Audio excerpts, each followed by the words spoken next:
ವಿದ್ಯಾರ್ಥಿಗಳೇ, ಇವತ್ತು ನಾವು ಮೂಲಭೂತ ಹಕ್ಕುಗಳಿಗೆ ಸಂಬಂಧಪಟ್ಟಂತೆ ಫಂಡಮೆಂಟಲ್ ರೈಟ್ಸಿಗೆ ಸಂಬಂಧಪಟ್ಟಂತೆ ಕೆಲವೊಂದು ಕ್ವಶನ್ಗಳನ್ನು ಡಿಸ್ಕಷನ್ ಮಾಡುವ. ಇಲ್ಲಿ ನಾನು ಬೇಸಿಕ್ಕಾಗಿ ಕೆಲವೊಂದು ಕ್ವಶನ್ಗಳನ್ನು ಡಿಸ್ಕಷನ್ ಮಾಡಿದ್ದೀನಿ. ಅಡ್ವಾನ್ಸ್ ಕ್ವಶನ್ಗಳನ್ನು ನಾನು ಮುಂದಿನ ವೀಡಿಯೋದಲ್ಲಿ ಅಪ್ಲೋಡ್ ಮಾಡ್ತೀನಿ. ಫಂಡಮೆಂಟಲ್ ರೈಟ್ಸಲ್ಲಿ ನಮಗೆ ನೇರವಾಗಿ ಕೇಳುವಂಥ ಕ್ವಶನ್ಗಳನ್ನು ನಾನು ಇಲ್ಲಿ ತೊಗೊಂಡಿದ್ದೀನಿ. ಸೊ ಅದು STA ಎಕ್ಸಾಮ್ದಲ್ಲಿ ಕೇಳಿರುವಂಥದ್ದು, ಪೊಲೀಸ್ ಎಕ್ಸಾಮ್ದಲ್ಲಿ ಕೇಳಿರುವಂಥದ್ದು, PSI ಎಕ್ಸಾಮ್ದಲ್ಲಿ, ರೈಲ್ವೆ ಎಕ್ಸಾಮ್ಗಳಲ್ಲಿ, SSC ಎಕ್ಸಾಮ್ಗಳಲ್ಲಿ, ಬೇರೆ ಬೇರೆ ಎಕ್ಸಾಮ್ದಲ್ಲಿ ಕೇಳಿರುವಂಥ ಕ್ವಶನ್ಗಳನ್ನು ನಾನು ಎತ್ಕೊಂಡಿದ್ದೀನಿ. ನಾನಿಲ್ಲಿ ನೀಡುವಂಥ ಒಂದು ಪ್ರಯತ್ನ ಏನಂತ ಹೇಳಿದ್ರೆ, ಸಾಮಾನ್ಯವಾಗಿ ಪೊಲಿಟಿಯಲ್ಲಿ ಒಂದು 10ರಿಂದ 15 ಕ್ವಶನ್ಗಳನ್ನು ಕೇಳ್ತಾ ಇದ್ದಾರೆ ಅಂತಂದರೆ 50% ಕ್ವಶನ್ಗಳನ್ನು ಬೇಸಿಕ್ ಕ್ವಶನ್ಗಳಂತ ಕೇಳ್ತಾರೆ, 50% ಕ್ವಶನ್ಗಳನ್ನು ಅಡ್ವಾನ್ಸ್ ಕ್ವಶನ್ಗಳನ್ನು ಕೇಳ್ತಾರೆ. ಅದೇ IAS ಮತ್ತು KSಗಳಲ್ಲಿ ಆಲ್ಮೋಸ್ಟ್ 90 to 100% ಕ್ವಶನ್ಗಳನ್ನು ಅಡ್ವಾನ್ಸ್ ಕ್ವಶನ್ಗಳನ್ನು ಕೇಳ್ತಾರೆ. ಸೊ ಇಲ್ಲಿ ನೀವೇನು ಮಾಡಬೇಕು ಅಂತ ಹೇಳಿದ್ರೆ, ಯಾವ್ಯಾವ ಕ್ವಶನ್ಗಳನ್ನು ನಾನು ಇಲ್ಲಿ ಡಿಸ್ಕಷನ್ ಮಾಡ್ತಾ ಇದ್ದಾನಲ್ಲ ಆ ಕ್ವಶನ್ಗಳಿಗೆ ಸಂಬಂಧಪಟ್ಟಂತೆ ನಿಮ್ಮ ಬುಕ್ಗಳಲ್ಲಿ ನೀವು ಮಾರ್ಕ್ ಮಾಡಿಕೊಂಡು ಅಲ್ಲಿ ಏನಂತ ಹೇಳಿದ್ರೆ ನೀವು ಓದಬೇಕಿದ್ರೆ ಅಲ್ಲಿ ಸ್ಟ್ರೆಸ್ ಮಾಡಬೇಕಾಗತ್ತೆ. ಅದೇ ಕ್ವಶನ್ಗಳು ರಿಪೀಟ್ ಆಗ್ತದೆ, ಅಲ್ಲಿಂದ ಸ್ವಲ್ಪ ಸ್ಲೈಟಾಗಿ ಅದನ್ನು ಚೇಂಜ್ ಮಾಡ್ತಾರೆ. ಮತ್ತು ಕಾನ್ಸೆಪ್ಟ್ ಏನು ಹೇಳ್ತದೆ, ಆ ಒಂದು ಕ್ವಶನ್ ಕೇಳೋದ್ರ ಹಿಂದೆ ಕ್ವಶನ್ ಪೇಪರ್ ಸೆಟ್ ಮಾಡೋರ ಉದ್ದೇಶ ಏನಿದೆ ಅದನ್ನು ಫಸ್ಟ್ ತಿಳ್ಕೊಳ್ಬೇಕು. Fundamental rights part 3 of the constitution ಭಾಗ 3ರಲ್ಲಿ ನಾವು ಇದನ್ನು ಕಾಣ್ತೀವಿ. ಅಂಡರ್ ಆರ್ಟಿಕಲ್ 12 to 35 ಫಂಡಮೆಂಟಲ್ ರೈಟ್ಸನ್ನು ಯಾವ ಒಂದು ಸಂವಿಧಾನದಿಂದ ಅದನ್ನು ಎರವಲು ಪಡೆಯಲಾಗಿದೆ ಅಂತ ಹೇಳಿದ್ರೆ, ಇದನ್ನು ಅಮೆರಿಕನ್ ಸಂವಿಧಾನದಿಂದ ಎರವಲು ಪಡೆಯಲಾಗಿದೆ. In America we are seeing bill of rights, the bill of rights given to its citizen, the rights which are similar to fundamental rights. ಭಾರತದ ಮೂಲಭೂತ ಹಕ್ಕಿನಲ್ಲಿ ಯಾವ ರೀತಿ ಇದೆಯಲ್ಲ ಅದೇ ರೀತಿಯ ಕೆಲವೊಂದು ಹಕ್ಕುಗಳನ್ನು ಬಿಲ್ ಆಫ್ ರೈಟ್ಸಲ್ಲಿ ನೀಡಲಾಗಿದೆ. ಆ ಬಿಲ್ ಆಫ್ ರೈಟ್ಸಿಂದ ನಾವೇನು ಮಾಡಿದ್ದೀವಿ ಅಂತಂದರೆ, ನಾವು ಮೂಲಭೂತ ಹಕ್ಕುಗಳನ್ನು ಎರವಲು ಪಡ್ಕೊಂಡಿದ್ದೀವಿ. Then second concept is which part of the Indian constitution considered as Magna Carta of India. So ಭಾರತದ ಮೆಗ್ನಾ ಕಾರ್ಟಾ ಯಾವುದು ಅಂತ ಕೇಳ್ತಾರೆ. Magna Carta of the Indian constitution is fundamental rights. ಯಾಕೆ ಇದನ್ನು ಮೆಗ್ನಾ ಕಾರ್ಟಾ ಅಂತ ಕರೀತಾರೆ ಅಂತಂದರೆ, 1215ರಲ್ಲಿ ಕಿಂಗ್ ಜಾನ್ ಎನ್ನುವಂತಹ ರಾಜ ಜಗತ್ತಿನಲ್ಲಿ ಪ್ರಪ್ರಥಮ ಬಾರಿಗೆ ತನ್ನ ಪ್ರಜೆಗಳಿಗೆ ಕೆಲವೊಂದು ರೈಟ್ಸ್ಗಳನ್ನು ಕೊಡ್ತಾರೆ. ಆ ರೈಟ್ಸ್ಗಳನ್ನು ಒಂದು ಡಾಕ್ಯುಮೆಂಟ್ ರೂಪದಲ್ಲಿ ಅದನ್ನು ಸಂಗ್ರಹ ಮಾಡ್ತಾರೆ. ಸೊ ಜಗತ್ತಿನಲ್ಲಿ ಪ್ರಥಮ ಬಾರಿಗೆ ಸಿಟಿಜನ್ಸಿಗೆ, ಸಬ್ಜೆಕ್ಟ್ಸಿಗೆ ಫಸ್ಟ್ ಟೈಮು ರೈಟ್ಸ್ಗಳನ್ನು ನೀಡಿರುವಂಥದ್ದು ಇಂಗ್ಲೆಂಡಲ್ಲಿ. ಈ ಮೆಗ್ನಾ ಕಾರ್ಟಾ ಎನ್ನುವಂಥದ್ದು ಈ ಮೆಗ್ನಾ ಕಾರ್ಟಾ ಎನ್ನುವಂಥ ಕಾನ್ಸೆಪ್ಟ್ ಬಂದಿರುವಂಥದ್ದು UK. ನಮ್ಗೆ ಇದನ್ನು ಕೇಳ್ಬೋದು, ಎಲ್ಲಿಂದ ಇದು ಬಂತು ಮೆಗ್ನಾ ಕಾರ್ಟಾ, ಇದು ಯಾವ ದೇಶದ ಕಾನ್ಸೆಪ್ಟ್ ಅಂತ ಕೇಳಿದ್ರೆ ಇದು ಇಂಗ್ಲೆಂಡ್ ದೇಶದ ಕಾನ್ಸೆಪ್ಟು. ಅಲ್ಲಿಂದ ನಾವು ಇದನ್ನು ಎರವಲು ಪಡೆಯಲಾಗಿದೆ. ಸೊ ಇದನ್ನು ನೋಡ್ತೀವಿ. ದೆನ್ ಮೂರನೇದಾಗಿ ಇಲ್ಲಿ ನಾವು ಅಬ್ಸರ್ವ್ ಮಾಡಬೇಕಾಗಿರುವಂಥದ್ದು, why this fundamental rights considered as fundamental, why they are not calling it as rights, only rights. ಕೇವಲ ಹಕ್ಕು ಅಂತ ಮಾತ್ರ ಯಾಕೆ ಹೇಳ್ತಾ ಇಲ್ಲ, ಮೂಲಭೂತ ಹಕ್ಕುಗಳು ಅಂತ ಯಾಕೆ ಇದನ್ನು ಕರೀತಾ ಇದ್ದಾರೆ? Here there are 2 basic principles. 2 ಉದ್ದೇಶಗಳನ್ನು ಇಟ್ಕೊಂಡು ಇವರು ಹೇಳ್ತಾ ಇದ್ದಾರೆ. ಫಸ್ಟ್ ಒನ್, ಯಾಕೆ ಇದನ್ನು ಮೂಲಭೂತ ಹಕ್ಕು ಅಂತ ಕರೀತಾ ಇದ್ದಾರೆ ಅಂತಂದರೆ, number 1, it has bean guaranteed by the constitution of India. ಭಾರತದ ಸಂವಿಧಾನದಿಂದ ಇದನ್ನು ನೀಡಲಾಗಿದೆ, ಇದಕ್ಕೆ ರಕ್ಷಣೆಯನ್ನು ನೀಡಲಾಗಿದೆ. It has bean protected by the constitution of India under article 32 and under article 226. 32ದಲ್ಲಿ ನಾವು ಸುಪ್ರೀಂ ಕೋರ್ಟ್ಗೆ ಹೋಗಲಿಕ್ಕೆ ಅವಕಾಶ ಇದೆ ರಿಟ್ಸ್ ರೂಪದಲ್ಲಿ. ಅದೇ ರೀತಿಯಲ್ಲಿ ಅಂಡರ್ ಆರ್ಟಿಕಲ್ 226ಅಲ್ಲಿ ಹೈಕೋರ್ಟ್ಗಳಿಗೆ ನಾವು ರಿಟ್ಸ್ ಮೂಲಕ ನಮ್ಮ ಮೂಲಭೂತ ಹಕ್ಕುಗಳನ್ನು ಜಾರಿ ಹೋಗಲಿಕ್ಕೆ ಅವಕಾಶ ಇದೆ. ಸೊ ಆದ್ದರಿಂದ ಫಸ್ಟು ಮೂಲಭೂತ ಹಕ್ಕು ಅಂತ ಕರೀಲಿಕ್ಕೆ ಕಾರಣ, ಮೂಲಭೂತ ಅಂತ ಕರೀಲಿಕ್ಕೆ ಕಾರಣ ಏನಂತಂದರೆ, ಸಂವಿಧಾನದಿಂದ ಈ ಹಕ್ಕುಗಳಿಗೆ ರಕ್ಷಣೆ ನೀಡಲಾಗಿದೆ. ಎರಡನೇದಾಗಿ second principle is that this right gives you the overall development of the citizen. Without this right you can develop. ಯಾವುದೇ ಒಂದು ಮೂಲಭೂತ ಹಕ್ಕುಗಳು ವ್ಯಕ್ತಿಗಳಿಗಿಲ್ಲದಿದ್ದರೆ ವ್ಯಕ್ತಿಯ ಸರ್ವತೋಮುಖ ಅಭಿವೃದ್ಧಿ ಸಾಧ್ಯ ಇಲ್ಲ. ಸೊ ನಾವು ಮಾತನಾಡುವಂಥ ಹಕ್ಕಿರ್ಬೋದು, ಅಭಿವ್ಯಕ್ತಿ ಸ್ವಾತಂತ್ರ್ಯ ಇರ್ಬೋದು, ಸಂಘ ಸಂಸ್ಥೆಗಳನ್ನು ಸ್ಥಾಪಿಸಿಕೊಳ್ಳುವಂಥ ಸ್ವಾತಂತ್ರ್ಯ ಇರ್ಬೋದು, ಈ ಎಲ್ಲ ಹಕ್ಕುಗಳು 14ರಿಂದ 30ರಲ್ಲಿ ನಮಗೆ ನೀಡಿರುವಂಥ 30ರ ಒಳಗೆ ನಮಗೆ ನೀಡಿರುವಂಥ ಹಕ್ಕುಗಳು ವ್ಯಕ್ತಿಗೆ ಇಲ್ಲದೇ ಇದ್ದರೆ, ಭಾರತೀಯ ನಾಗರಿಕರಿಗೆ ಇಲ್ಲದೇ ಇದ್ದರೆ ನಮ್ಮ ಸಂಪೂರ್ಣ ಸರ್ವತೋಮುಖ ಅಭಿವೃದ್ಧಿ ಸಾಧ್ಯ ಇಲ್ಲ. ಸೊ ಆದ್ದರಿಂದ 2 ರೀಸನ್ದಿಂದ ನಾವು ಇದನ್ನು ಏನಂತ ಕರಿತೀವಿ ಅಂತ ಇದ್ರೆ ಓಕೆ ಫಂಡಮೆಂಟಲ್ ರೈಟ್ಸ್, ಮೂಲಭೂತ ಅಂತ ಕರಿತಾ ಇದ್ದೀವಿ. ನೇರವಾಗಿ ಕ್ವಶನ್ ಕೇಳಿದ್ದಾರೆ, which of these is not included as A fundamental right in the Indian constitution. Bharat ಸಂವಿಧಾನದಲ್ಲಿ ಈ ಕೆಳಗಿನವುಗಳಲ್ಲಿ ಯಾವುದು ಮೂಲಭೂತ ಹಕ್ಕು ಅಲ್ಲ, ಫಂಡಮೆಂಟಲ್ ರೈಟ್ಸ್ ಅಲ್ಲ ಅಂತ ಕೇಳಿದ್ದಾರೆ. ಸೊ 3 ಮೂಲಭೂತ ಹಕ್ಕಿದೆ, ಒಂದು ಅಲ್ಲ. ಓಕೆ ನೋಡ್ರಿ, right to freedom of speech, right to equality before law, right to constitutional remedy, all are fundamental rights.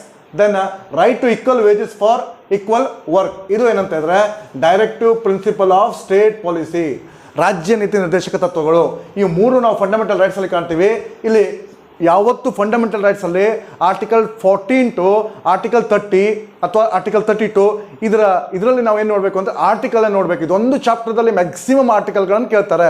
So ಆದ್ದರಿಂದ ಪ್ರತಿಯೊಂದು ಆರ್ಟಿಕಲ್ಗಳು ನಿಮಗೆ ಬಾಯಲ್ಲಿ ಇರಬೇಕು. ಪೊಲಿಟಿಯಲ್ಲಿ ಜಸ್ಟ್ 30 to 40 ಆರ್ಟಿಕಲ್ಗಳು ನಿಮ್ಮ ಬಾಯಲ್ಲಿ ಇದೆ ಅಂತ ಹೇಳಿದ್ರೆ ಅವನು ಯಾವುದೇ ಆರ್ಟಿಕಲನ್ನು ಕೇಳಿದ್ರು ಸಹ ಅದು ನಿಮಗೆ ಆನ್ಸರ್ ಮಾಡಲಿಕ್ಕಾಗತ್ತೆ. ಮತ್ತು ಕೇಳಿರುವಂಥದ್ದನ್ನೇ ರಿಪೀಟ್ ಮಾಡಿ ಕೇಳ್ತಾರೆ. ನಮಗೆ ಗೊತ್ತಿರಬೇಕು, right to freedom of speech, ಮಾತನಾಡುವಂಥ ಹಕ್ಕು, ಅಭಿವ್ಯಕ್ತಿ ಸ್ವಾತಂತ್ರ್ಯ ಅಂಡರ್ ಆರ್ಟಿಕಲ್ 19 ಸಬ್ ಕ್ಲಾಸ್ 1 ಎದಲ್ಲಿ ನಾವು ಕಾಣ್ತೀವಿ. Then right to equality before law, okay equality before law and equal protection of law, ಕಾನೂನಿನ ಮುಂದೆ ಎಲ್ಲರೂ ಸಮಾನರು, ಕಾನೂನು ಸಮಾನ ರಕ್ಷಣೆ, ಆರ್ಟಿಕಲ್ 14ದಲ್ಲಿ ನಾವು ಕಾಣ್ತೀವಿ. Then right to constitutional remedy, so article 32ದಲ್ಲಿ ಕಾಣ್ತೀವಿ.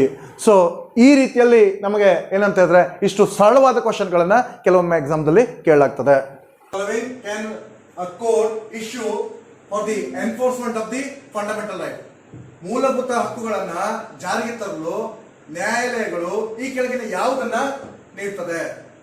ನೋಡ್ರಿ, ಮೂಲಭೂತ ಹಕ್ಕುಗಳನ್ನ ಜಾರಿಗೆ ತರಲಿಕ್ಕೆ ಅವಕಾಶ ಇರುವಂತದ್ದು ಓನ್ಲಿ ಹೈಯರ್ ಜುಡಿಷಿಯರಿ, ಉಚ್ಚ ನ್ಯಾಯಾಲಯಗಳಿಗೆ.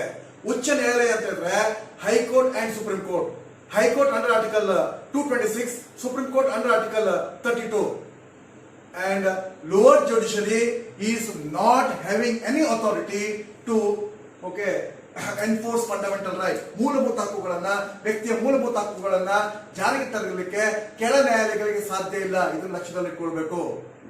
ಯಾವಾಗ ಸಾಧ್ಯ ಇದೆ ಅಂತಂದ್ರೆ ಪಾರ್ಲಿಮೆಂಟ್ ಯಾವುದಾದ್ರೂ ಕಾನೂನನ್ನ ಜಾರಿಗೆ ತರೋದ್ರ ಮೂಲಕ ಕೆಳ ನ್ಯಾಯಾಲಯಗಳಿಗೂ ಸಹ ಮೂಲಭೂತ ಹಕ್ಕುಗಳನ್ನ ಜಾರಿಗೆ ತರಲಿಕ್ಕೆ ಅವಕಾಶವನ್ನ ಮಾಡಿಕೊಡ್ಬಹುದು. ಭಾರತದಲ್ಲಿ ಇಲ್ಲಿವರೆಗೆ ಯಾವುದೇ ಅಂತ ಕಾನೂನನ್ನ ಸಂಸತ್ತು ಜಾರಿಗೆ ತಂದಿಲ್ಲ. ಇದು ಸ್ಪಷ್ಟವಾಗಿ ನಿಮಗೆ ಗೊತ್ತಿರಬೇಕು. Then which of the following can a court issue? Court ಯಾವುದನ್ನು ಇಶ್ಯೂ ಮಾಡಬಹುದು ಅಂತ ಹೇಳಿದ್ರೆ ಡಿಕ್ರಿ ಅಂತ ಇದೆ. ಓಕೆ, ಡಿಕ್ರಿ ಅಂತ ಇದ್ರೆ ಕೋರ್ಟ್ ನೀಡುವಂತ ಒಂದು ಜಡ್ಜ್ಮೆಂಟ್. ಸೊ ಕೋರ್ಟ್ ಜಡ್ಜ್ಮೆಂಟ್ ಅನ್ನ ನೀಡ್ತದೆ. ಆ ಡಿಕ್ರಿಯ ಮೂಲಕ ಮೂಲಭೂತ ಹಕ್ಕುಗಳನ್ನ ನಮಗೆ ಏನ್ ಮಾಡ್ಲಿಕ್ಕಾಗಲ್ಲ, ಎನ್ಫೋರ್ಸ್ ಮಾಡ್ಲಿಕ್ಕಾಗಲ್ಲ, ಅದನ್ನ ಜಾರಿಗೆ ತರಲಿಕ್ಕಾಗಲ್ಲ. ದೆನ್ ಆನ್ ಆರ್ಡಿನನ್ಸ್, ಸುಗ್ರೀವಾಜ್ಞೆ. ಸುಗ್ರೀವಾಜ್ಞೆಯನ್ನ ಕೇವಲ ಯಾರಂತಂದ್ರೆ ರಾಷ್ಟ್ರಾಧ್ಯಕ್ಷರು ಮತ್ತೆ ಗವರ್ನರ್ಗೆ ಮಾತ್ರ ಅವಕಾಶ ಇದೆ. ಅದರಿಂದ ಸುಗ್ರೀವಾಜ್ಞೆನೂ ಸಹ ಇಲ್ಲಿ ಆಗಲ್ಲ. ದೆನ್ ನೋಟಿಫಿಕೇಶನ್ ಅನ್ನ ಗವರ್ಮೆಂಟ್ಗಳು, ಸೆಂಟ್ರಲ್ ಗವರ್ಮೆಂಟ್ ಇರ್ಬೋದು, ಸ್ಟೇಟ್ ಗವರ್ಮೆಂಟ್ ಇರ್ಬೋದು, ಡಿಸ್ಟ್ರಿಕ್ಟ್ ಅಥಾರಿಟಿಗಳು ಇರ್ಬೋದು, ಸೊ ಇವರು ಇಶ್ಯೂ ಮಾಡ್ತಾರೆ. ಮುನ್ಸಿಪಾಲಿಟಿಗಳು ಇರ್ಬೋದು, ಮುನ್ಸಿಪಲ್ ಕೌನ್ಸಿಲ್, ಕಾರ್ಪೊರೇಷನ್, ಇವುಗಳೆಲ್ಲೂ ನೋಟಿಸ್ಗಳನ್ನ ಇಶ್ಯೂ ಮಾಡ್ತವೆ. ಸೊ ನೋಟಿಸ್ಗಳ ಮೂಲಕ ನಮ್ಗೆ ಏನ್ ಮಾಡ್ಲಿಕ್ಕಾಗಲ್ಲ ಅಂತ ಹೇಳಿದ್ರೆ ಮೂಲಭೂತ ಹಕ್ಕುಗಳನ್ನ ಜಾರಿಗೆ ತರಲಿಕ್ಕಾಗಲ್ಲ. Only writs. The answer is ಬ್ರಿಡ್ಸ್ಗಳು. ಬ್ರಿಡ್ಸ್ಗಳಲ್ಲಿ 32, then 226, High Court 226, then Supreme Court 32. Article 32 ಅನ್ನ ಏನಂತ ಕರೀತಾರೆ ಅಂತಂದ್ರೆ heart and soul of the constitution. It has been called by B.R. Ambedkar ಅವರು ಆರ್ಟಿಕಲ್ 32 ಅನ್ನ ಕಾನ್ಸ್ಟಿಟ್ಯೂಷನ್ ರೆಮಿಡಿಯನ್ನ ಅಥವಾ ಆರ್ಟಿಕಲ್ 32 ಅನ್ನ ಸಂವಿಧಾನದ ಆತ್ಮ ಮತ್ತು ಹೃದಯ ಅಂತ ಕರೆದಿದ್ದಾರೆ. Next question ನೋಡ್ರಿ, point out which from the following is not a right enumerated in the Constitution of India but has been articulated by the Supreme Court to be a fundamental right. Bharat ಸಂವಿಧಾನದಲ್ಲಿ ಮೂಲಭೂತ ಹಕ್ಕಿನ ಅಡಿಯಲ್ಲಿ ಇದನ್ನ ಮೂಲಭೂತ ಹಕ್ಕು ಅಂತ ಈ ಕೆಳಗಿನ ಯಾವುದನ್ನ ಮೂಲಭೂತ ಹಕ್ಕು ಅಂತ ಪರಿಗಣನೆ ಮಾಡಿಲ್ಲ. ಆದ್ರೆ ಸುಪ್ರೀಂ ಕೋರ್ಟ್ ತನ್ನ ನ್ಯಾಯ ನಿರ್ಣಯವನ್ನು ನೀಡ್ತಾ ಅದನ್ನ ಮೂಲಭೂತ ಹಕ್ಕು ಅಂತ ಪರಿಗಣನೆ ಮಾಡಿದೆ. ತುಂಬಾ ಈಸಿಯಾಗಿ ಕ್ವಶನ್ ಅನ್ನು ನೋಡಿದಾಗ ನಮ್ಗೆ ಸ್ವಲ್ಪ ಕನ್ಫ್ಯೂಸ್ ಅನ್ಸುತ್ತೆ. ಓಕೆ, ಆದ್ರೆ ಆಪ್ಷನ್ ಗಳನ್ನ ನೋಡಿದಾಗ ನಿಮ್ಗೆ ಗೊತ್ತಾಗ್ಬಿಡ್ತದೆ ಏನಂತಂದ್ರೆ ಯಾವುದನ್ನ ಮೂಲಭೂತ ಹಕ್ಕು ಅಂತ ಹೇಳಿ ಸಂವಿಧಾನ ಅದನ್ನ ಮೆನ್ಷನ್ ಮಾಡಿಲ್ಲ, ಅದರ ಬಗ್ಗೆ ಮೆನ್ಷನ್ ಅನ್ನು ಮಾಡಿಲ್ಲ. ಆದ್ರೆ ಸುಪ್ರೀಂ ಕೋರ್ಟ್ ಅದನ್ನೇ ಮೂಲಭೂತ ಹಕ್ಕು ಅಂತ ಪರಿಗಣಿಸಿದೆ. ಓಕೆ, ಈ ರೀತಿಯಲ್ಲಿ ಅವರು ಕ್ವಶನ್ ಅನ್ನು ಕೇಳಿದ್ದಾರೆ. ನೋಡ್ರಿ, ರೈಟ್ ಟು ಪ್ರೈವಸಿ ಒಂದು ಆಪ್ಷನ್ ಇದೆ, ಈಕ್ವಾಲಿಟಿ ಬಿಫೋರ್ ಲಾ ಅಂತ ಇದೆ, abolition of untouchability, right to form association and union. ಈ 4 ಆಪ್ಷನ್ ದಲ್ಲಿ ನೋಡ್ರಿ, ಈಕ್ವಾಲಿಟಿ ಬಿಫೋರ್ ಲಾ ಇದನ್ನ ನಾವು ಸಂವಿಧಾನದಲ್ಲಿ ಕಾಣ್ತೀವಿ, 14ನೇ ಆರ್ಟಿಕಲ್ ದಲ್ಲಿ ಕಾಣ್ತೀವಿ. ಆರ್ಟಿಕಲ್ 14 ದಲ್ಲಿ equality before law and equal protection of law, ಕಾನೂನಿನ ಮುಂದೆ ಎಲ್ಲರೂ ಸಮಾನ, ಕಾನೂನು ಸಮಾನ ರಕ್ಷಣೆ. ಸೊ ಆದ್ರಿಂದ ನಾವು ಇದನ್ನ ಏನ್ ಮಾಡ್ತೀವಿ ಅಂತ ಹೇಳಿದ್ರೆ, ಓಕೆ, ಸೊ ಇದು ನಮ್ಗೆ ಏನಾಗುತ್ತೆ ಅಂತಂದ್ರೆ ಮೂಲಭೂತ ಹಕ್ಕಿನ ಅಡಿಯಲ್ಲಿ ಬರ್ತದೆ. ಅಬೋಲಿಷನ್ ಆಫ್ ಅನ್ಟಚಬಿಲಿಟಿ, ಸೊ ಅಸ್ಪೃಶ್ಯತೆಯ ನಿವಾರಣೆ, ಅಸ್ಪೃಶ್ಯತೆ ನಿವಾರಣೆಯನ್ನ, ಅಸ್ಪೃಶ್ಯತೆ ವಿರುದ್ಧ ಹಕ್ಕನ್ನು ನಮಗೆ ಎಲ್ಲಿ ನೀಡಲಾಗಿದೆ ಅಂತ ಹೇಳಿದ್ರೆ, okay, article 17. Article 17 okay, abolition of untouchability, ಅಸ್ಪೃಶ್ಯತೆಯನ್ನ ರದ್ದುಪಡಿಸಬೇಕು, ಅಸ್ಪೃಶ್ಯತೆ ಆಚರಣೆ ಕಾನೂನು ಬಾಹಿರ ಅಥವಾ ಸಂವಿಧಾನ ಬಾಹಿರ ಅಂತ ಹೇಳ್ತಾ ಇದೆ. ಯಾವತ್ತು ತಿಳ್ಕೊಳ್ರಿ, ಅಸ್ಪೃಶ್ಯತೆಯನ್ನ ರದ್ದುಪಡಿಸುವುದಕ್ಕೆ ಸಂಬಂಧಪಟ್ಟಂತೆ ಆರ್ಟಿಕಲ್ 17 ಹೇಳ್ತದೆ. ಅಸ್ಪೃಶ್ಯತೆಯನ್ನ ಆಚರಣೆ ಮಾಡಿದ್ರೆ ಶಿಕ್ಷೆಯನ್ನು ನೀಡೋದಕ್ಕೆ ಸಂಬಂಧಪಟ್ಟಂತೆ ಓಕೆ ಯಾವ್ದು ಹೇಳಲ್ಲ ಅಂತಂದ್ರೆ ಆರ್ಟಿಕಲ್ 17 ಹೇಳಲ್ಲ. ಅಸ್ಪೃಶ್ಯತೆಯನ್ನ ಜಾರಿ ಮಾಡಿದ್ರೆ, ಅಸ್ಪೃಶ್ಯತೆನ ಯಾರಾದ್ರೂ ಅದನ್ನ ಫಾಲೋ ಮಾಡ್ತಾ ಇದ್ರೆ ಅದನ್ನ ಅದಕ್ಕೆ ಶಿಕ್ಷೆಯನ್ನ ನೀಡುವಂತ ಅಧಿಕಾರ ಯಾರಿಗಿದೆ ಅಂತಂದ್ರೆ ಕಾನೂನಿಗಿದೆ. ಯಾವ ಕಾನೂನು ಅದಕ್ಕೆ ಸಂಬಂಧಪಡ್ತಾ ಅಂತಂದ್ರೆ ಪ್ರೊಟೆಕ್ಷನ್ ಆಫ್ ಸಿವಿಲ್ ರೈಟ್ಸ್ 1976 ಪ್ರಾರಂಭದಲ್ಲಿ ಅನ್ಟಚಬಿಲಿಟಿ ಆಫೆನ್ಸಿವ್ ಆಕ್ಟ್ ಅಂತ ಬಂದಿತ್ತು 1955ರಲ್ಲಿ. ಅದ್ರ ಹೆಸರನ್ನ 1976ರಲ್ಲಿ ಚೇಂಜ್ ಮಾಡಿದ್ರು. ಓಕೆ, ಸೊ ಅವಾಗ ನಾಗರಿಕ ಹಕ್ಕು ರಕ್ಷಣಾ ಕಾಯ್ದೆ ಅಂತ ಆಯ್ತು. ಆ ನಾಗರಿಕ ಹಕ್ಕು ರಕ್ಷಣಾ ಕಾಯ್ದೆ 1976 ಈ ಒಂದು ಕಾಯ್ದೆ ಏನ್ ಮಾಡ್ತದೆ ಅಂತಂದ್ರೆ ನಮಗೆ ಓಕೆ ಅಸ್ಪೃಶ್ಯತೆಯನ್ನು ಆಚರಣೆ ಮಾಡಿದಂತ ಯಾವುದೇ ವ್ಯಕ್ತಿಗೆ ಯಾವುದೇ ಒಬ್ಬ ವ್ಯಕ್ತಿಗೆ ಅದೇನ್ ಮಾಡ್ತದೆ ಅಂತ ಹೇಳಿದ್ರೆ ಶಿಕ್ಷೆಯನ್ನು ನೀಡುತ್ತದೆ. ಇಲ್ಲಿ ಮೂಲಭೂತ ಹಕ್ಕುಗಳನ್ನ ಯಾರ ವಿರುದ್ಧ ನೀಡಲಾಗಿದೆ ಅಂತಂದ್ರೆ ಸರ್ಕಾರದ ವಿರುದ್ಧ ನೀಡಲಾಗಿದೆ. ಇದನ್ನು ಯಾವತ್ತೂ ಲಕ್ಷ್ಯದಲ್ಲಿ ಇಟ್ಕೊಳ್ಬೇಕು. It was given against the government. It may be central government, it may be state government R any government. Okay, so ಸರ್ಕಾರದ ವಿರುದ್ಧ ನೀಡಲಾಗಿದೆ. ಟು ಹೂಮ್, ಯಾರಿಗೆ ಅದನ್ನು ನೀಡಲಾಗಿದೆ ಅಂತಂದ್ರೆ okay citizens of this country, people of this country, ಈ ದೇಶದ ನಾಗರಿಕರಿಗೆ ಇದನ್ನು ನೀಡಲಾಗಿದೆ. ಆದ್ರೆ ಸಂವಿಧಾನದಲ್ಲಿ ಎರಡೇ 2 ಹಕ್ಕುಗಳು. ನಾಗರಿಕರ ವಿರುದ್ಧನೂ ಸಹ ಅದನ್ನ ಎನ್ಫೋರ್ಸ್ ಮಾಡಬಹುದು. ಯಾವುದೇ ಒಬ್ಬ ನಾಗರಿಕನ ವಿರುದ್ಧನೂ ಸಹ ಅದನ್ನ ಜಾರಿಗೆ ತರಬಹುದು. ಹೈಕೋರ್ಟ್ ಮತ್ತು ಸುಪ್ರೀಂ ಕೋರ್ಟ್ ಅವರ ವಿರುದ್ಧನೂ ಹೋಗಬಹುದು. ಯಾವ್ಯಾವ ಆರ್ಟಿಕಲ್ಗಳು ಅಂತಂದ್ರೆ ಆರ್ಟಿಕಲ್ 17 ಅನ್ಟಚಬಿಲಿಟಿ, ಇದನ್ನ ಒಬ್ಬ ವ್ಯಕ್ತಿ ಮಾಡ್ತಾನೆ. ಓಕೆ, ಒಂದು ಸಂಘ ಮಾಡ್ತದೆ, ಸಾಮಾನ್ಯ ಜನರು ಮಾಡ್ತಾರೆ. ಆರ್ಟಿಕಲ್ 17 ಅನ್ಟಚಬಿಲಿಟಿಯನ್ನು ಮಾಡ್ತಾರೆ. ಸೊ ಆದ್ರಿಂದ ಆರ್ಟಿಕಲ್ 17 ವಿರುದ್ಧ ಹೈಕೋರ್ಟ್ ಮತ್ತು ಸುಪ್ರೀಂ ಕೋರ್ಟ್ಗೆ ಸಾಮಾನ್ಯ ವ್ಯಕ್ತಿಯ ವಿರುದ್ಧ ಹೋಗಲಿಕ್ಕೆ ಅವಕಾಶ ಇದೆ. ಅದೇ ರೀತಿಯಲ್ಲಿ ಆರ್ಟಿಕಲ್ 23 ಓಕೆ ಬೇಗಾರ್ ಪದ್ಧತಿ ಇರ್ಬೋದು, ಒತ್ತಾಯದ ದುಡಿಮೆ ಇರ್ಬೋದು. ಸೊ ಆರ್ಟಿಕಲ್ 23 ಸಹ ಸಾಮಾನ್ಯ ವ್ಯಕ್ತಿಗಳು ಮಾಡುವಂಥದ್ದು. ಓಕೆ, ಸೊ ಆದ್ರಿಂದ ಇದನ್ನು ಸಹ ವ್ಯಕ್ತಿಯ ವಿರುದ್ಧ, ಇಂಡಿವಿಜುವಲ್ ವಿರುದ್ಧವಾಗಿ ಈ ಒಂದು ಫಂಡಮೆಂಟಲ್ ರೈಟ್ಸ್ ಅನ್ನ ನೀಡಲಾಗಿದೆ. Then right to privacy. Okay, this is very important. Right to privacy supreme court ಅರ್ಥ ವಿವರಣೆ ನೀಡ್ತಾ ಈ ರೈಟ್ ಟು ಪ್ರೈವಸಿ ಇರ್ಬೋದು, ರೈಟ್ ಟು ಗೋ ಅಬ್ರಾಡ್, ವಿದೇಶಗಳಿಗೆ ಹೋಗುವಂಥದ್ದು ಇರ್ಬೋದು, ರೈಟ್ ಟು ಸೈಲೆನ್ಸ್, ಸುಮ್ಮನೆ ನೋಡ್ಕೊಳ್ಳುವುದು, ರೈಟ್ ಟು ಸೈಲೆನ್ಸ್, ಸುಮ್ಮನೆ ನೋಡ್ಕೊಳ್ಳುವಂಥದ್ದು, ಇವೆಲ್ಲವನ್ನ ಯಾವ ಆರ್ಟಿಕಲ್ ಅಡಿಯಲ್ಲಿ ಸೇರಿಸಿದೆ ಅಂತಂದ್ರೆ ಆರ್ಟಿಕಲ್ 21 ಅಡಿಯಲ್ಲಿ right to life and personal liberty, ಜೀವಿಸುವ ಹಕ್ಕು. ಆ ಒಂದು ಆರ್ಟಿಕಲ್ ನಲ್ಲಿ ರೈಟ್ ಟು ಪ್ರೈವಸಿ ಸೇರಿದೆ. ರೈಟ್ ಟು ಪ್ರೈವಸಿ ಅನ್ನುವಂಥದ್ದು ಸಂವಿಧಾನ ಗುರುತಿಸಿಲ್ಲ ಮೂಲಭೂತ ಹಕ್ಕು ಅಂತ ಹೇಳಿ. ಆದ್ರೆ ಸುಪ್ರೀಂ ಕೋರ್ಟ್ ತನ್ನ ಅರ್ಥ ವಿವರಣೆಯಲ್ಲಿ ರೈಟ್ ಟು ಪ್ರೈವಸಿಯನ್ನ ಮೂಲಭೂತ ಹಕ್ಕು ಅಂತ ಹೇಳಿ ಗುರುತಿಸಿದೆ.